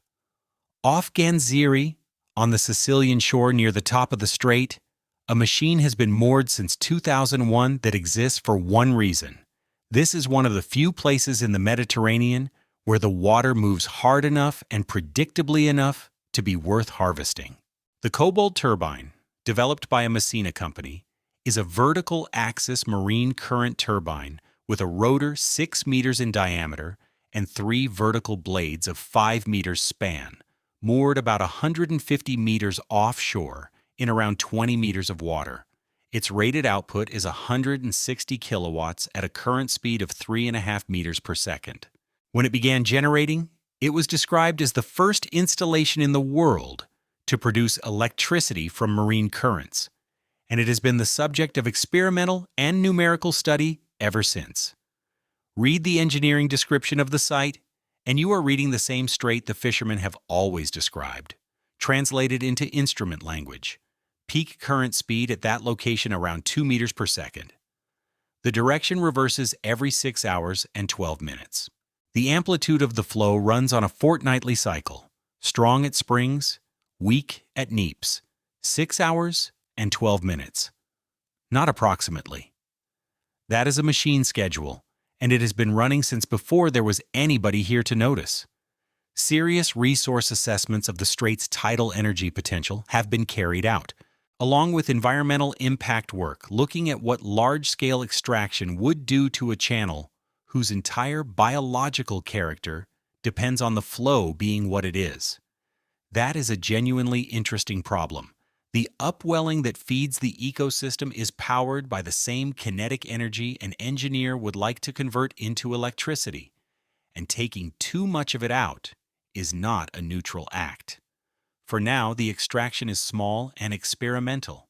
The point is that the current is now measured continuously by instruments, by people whose job is to know precisely what it is doing, none of which has changed what the fishing boats do.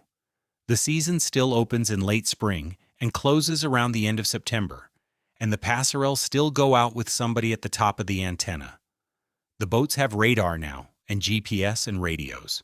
The mast has not got shorter, and the walkway has not got shorter, because neither of those dimensions is a matter of technology. They are fixed by the same physics that fixed them a century ago, and no instrument on the market improves on a pair of eyes 30 meters up over clear water. That fishery has a status in the modern regulatory world that its practitioners are quietly proud of. It catches one fish at a time, by hand, visually identified before the strike. Bycatch is essentially nil. There is no net, so there is nothing for a dolphin or a turtle to swim into. The Strait of Messina swordfish harpoon fishery has been put through the kind of formal sustainability assessment process that industrial fisheries go through, which is not something you can say about most traditional gear anywhere in the world. The contrast with the rest of the Mediterranean swordfish fishery is stark. Mediterranean swordfish spent decades being fished at rates the stock could not sustain, to the point where it was assessed as one of the worst condition stocks under the management of the international commission responsible for it, judged by the middle of the last decade to be approaching collapse. Drift nets, the large-scale gear that took swordfish and everything else that swam into them, were banned by the European Union and by the International Commission in the early 2000s, and enforcement against illegal drift netting in the Mediterranean has been an ongoing fight ever since, with substantial numbers of vessels still estimated to be operating with prohibited gear. A recovery plan drawn up in 2016 set out to rebuild the stock over a multi-decade horizon, which puts the crews on the antenna in an unusual position.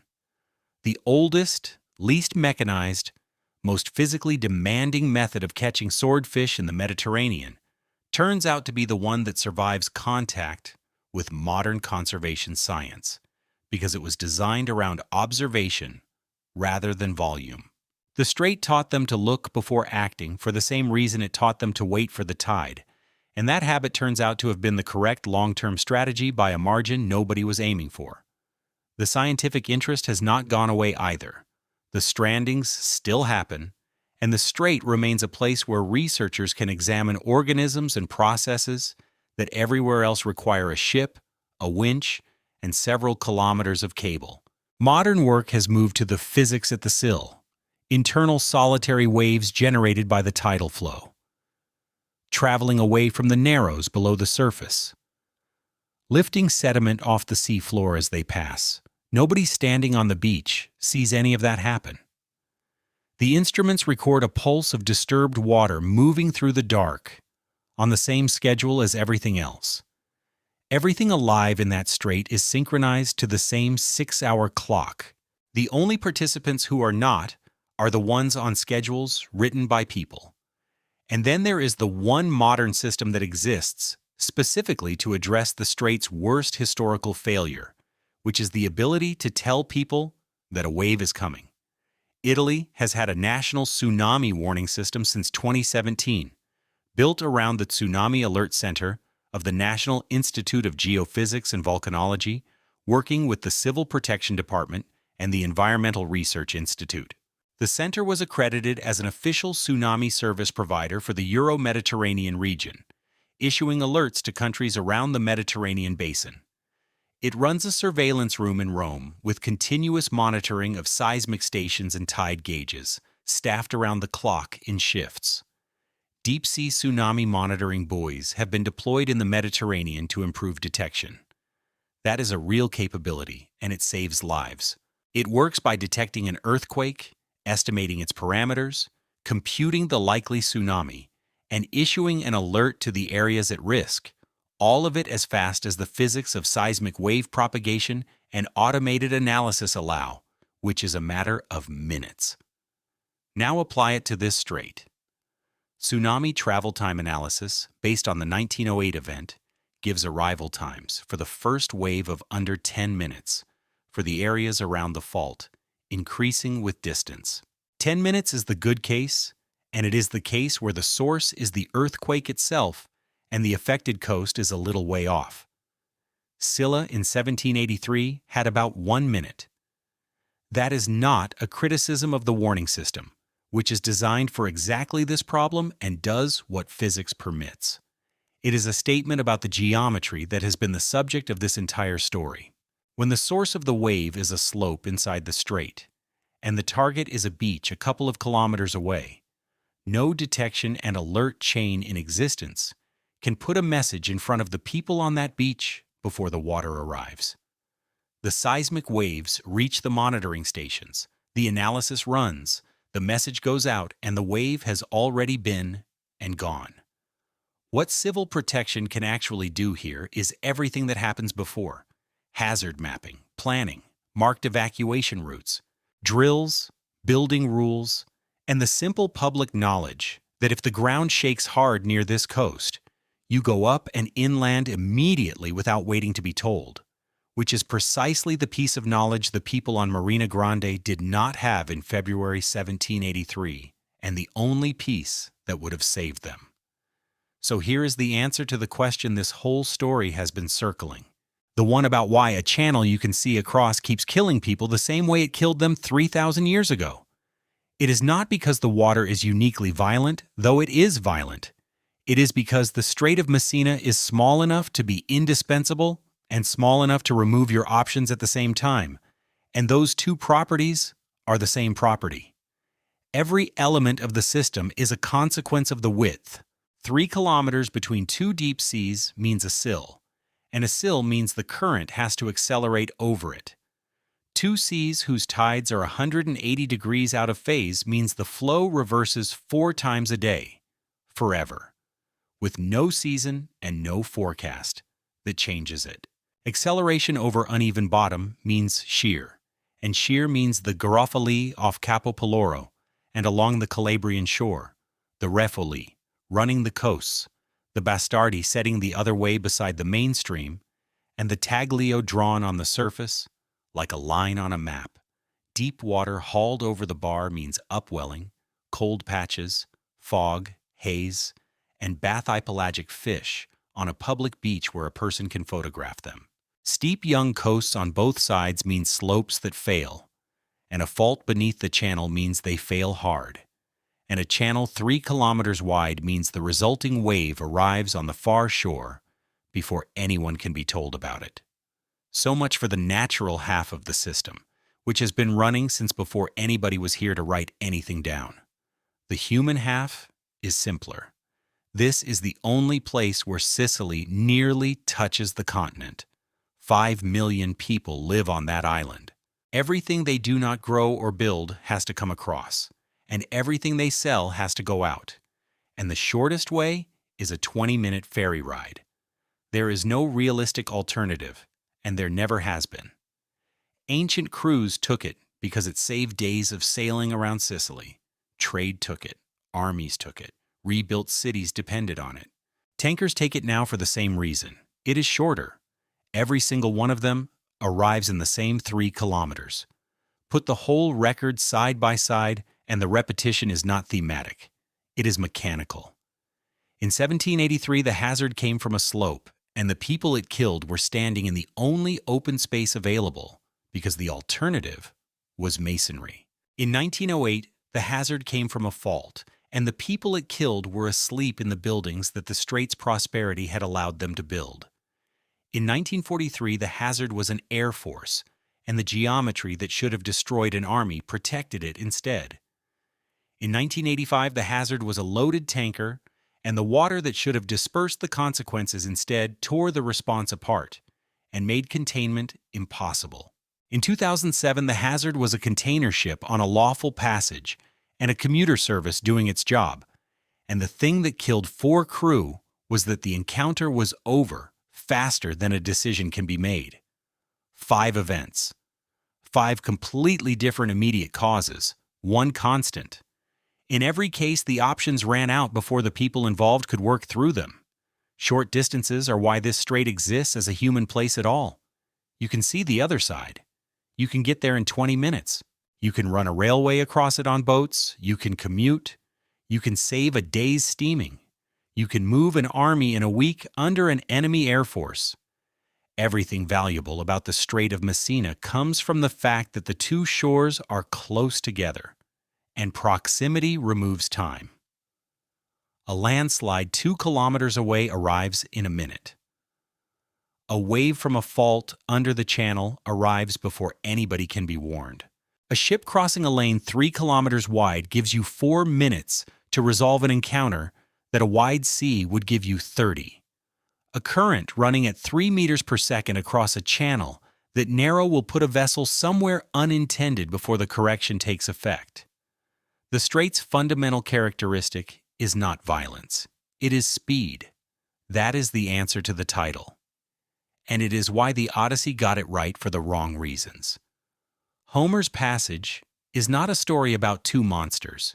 It is a story about a place where the correct decision is to choose which damage to accept, because there is not enough room and not enough time to avoid everything. That is exactly the decision the Prince of Scylla was making on the beach, and the decision the officers of the Suggested were making at 1754 on a January evening, and it will be the decision somebody makes there again. The bridge, if it is ever built, will change the traffic and not the water. The ferries will be fewer, and the ships will still come through the lanes, and the current will still reverse every 6 hours and 12 minutes under whatever is standing over it, and the fault will still be there, and the slopes above Scylla will still be steep.